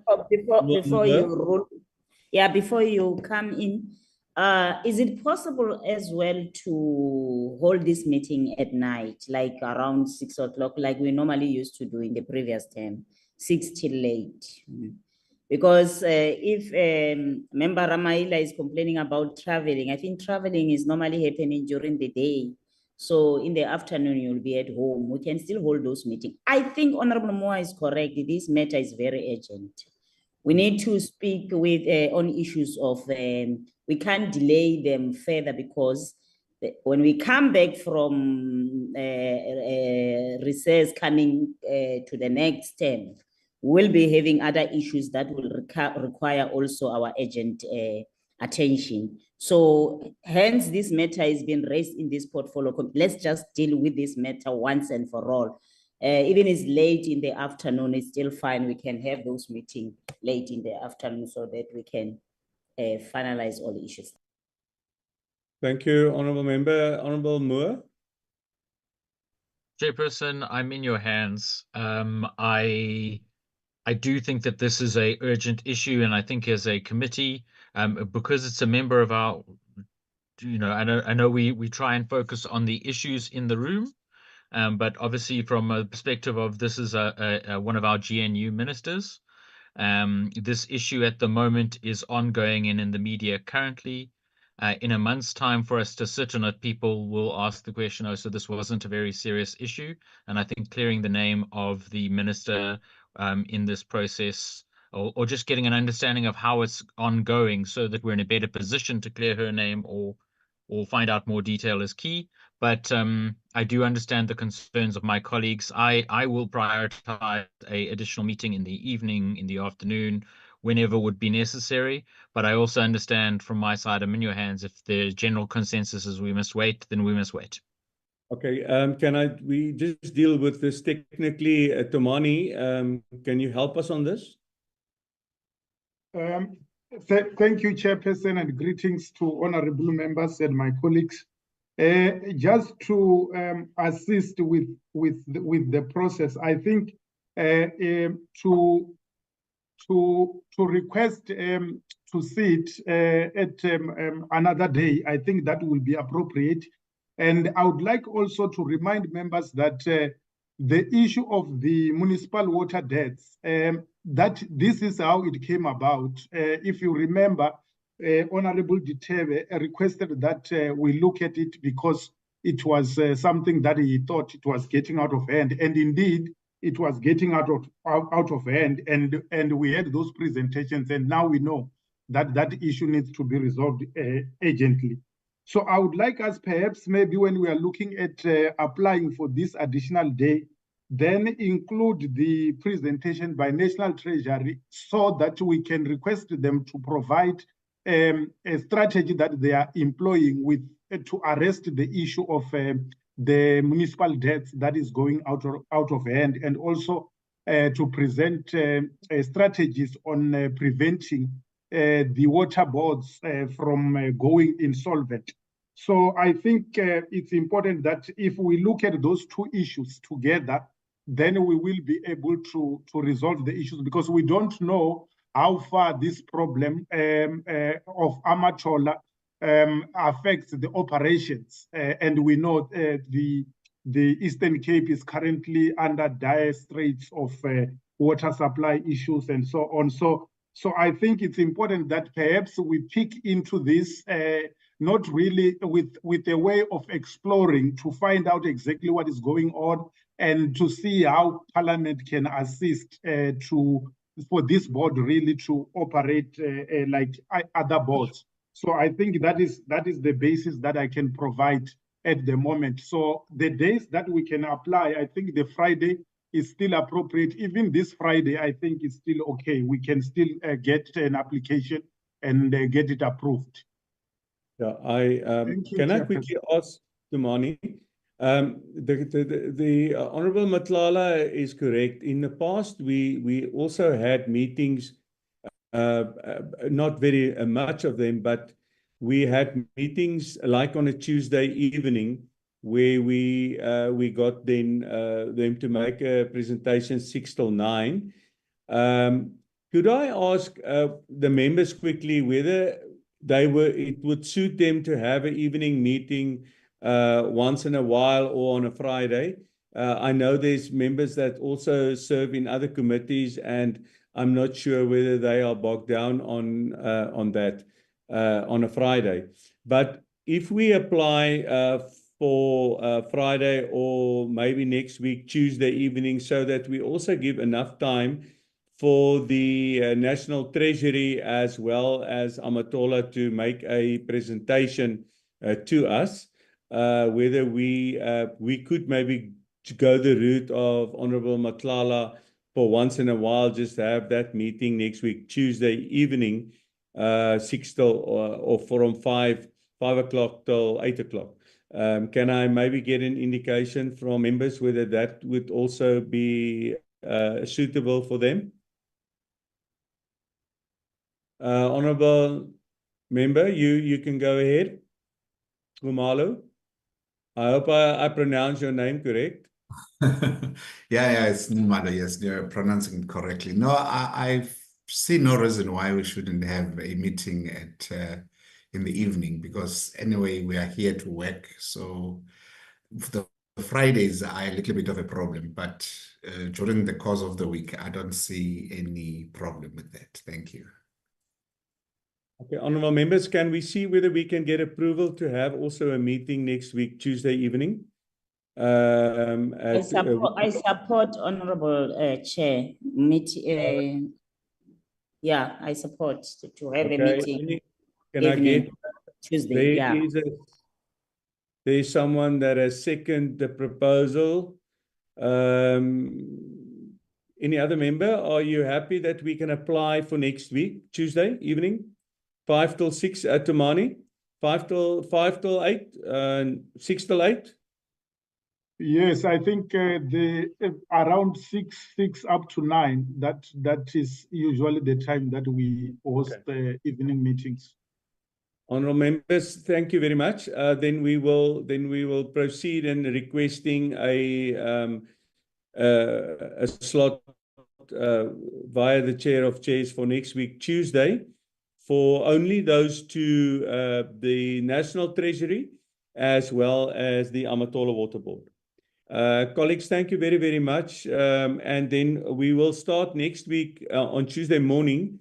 We'll start at 8. You will be notified on that to quickly discuss our committee report for the 4th quarter and the 1st quarter. And then we will also on the vote, Department of Water and Sanitation, the debt so we'll deal with that portion next week, 8 o'clock. Thank you very, very much. I appreciate you staying on longer, and see you next week, Tuesday, and hopefully also Tuesday evening. Thank you very much and enjoy your day.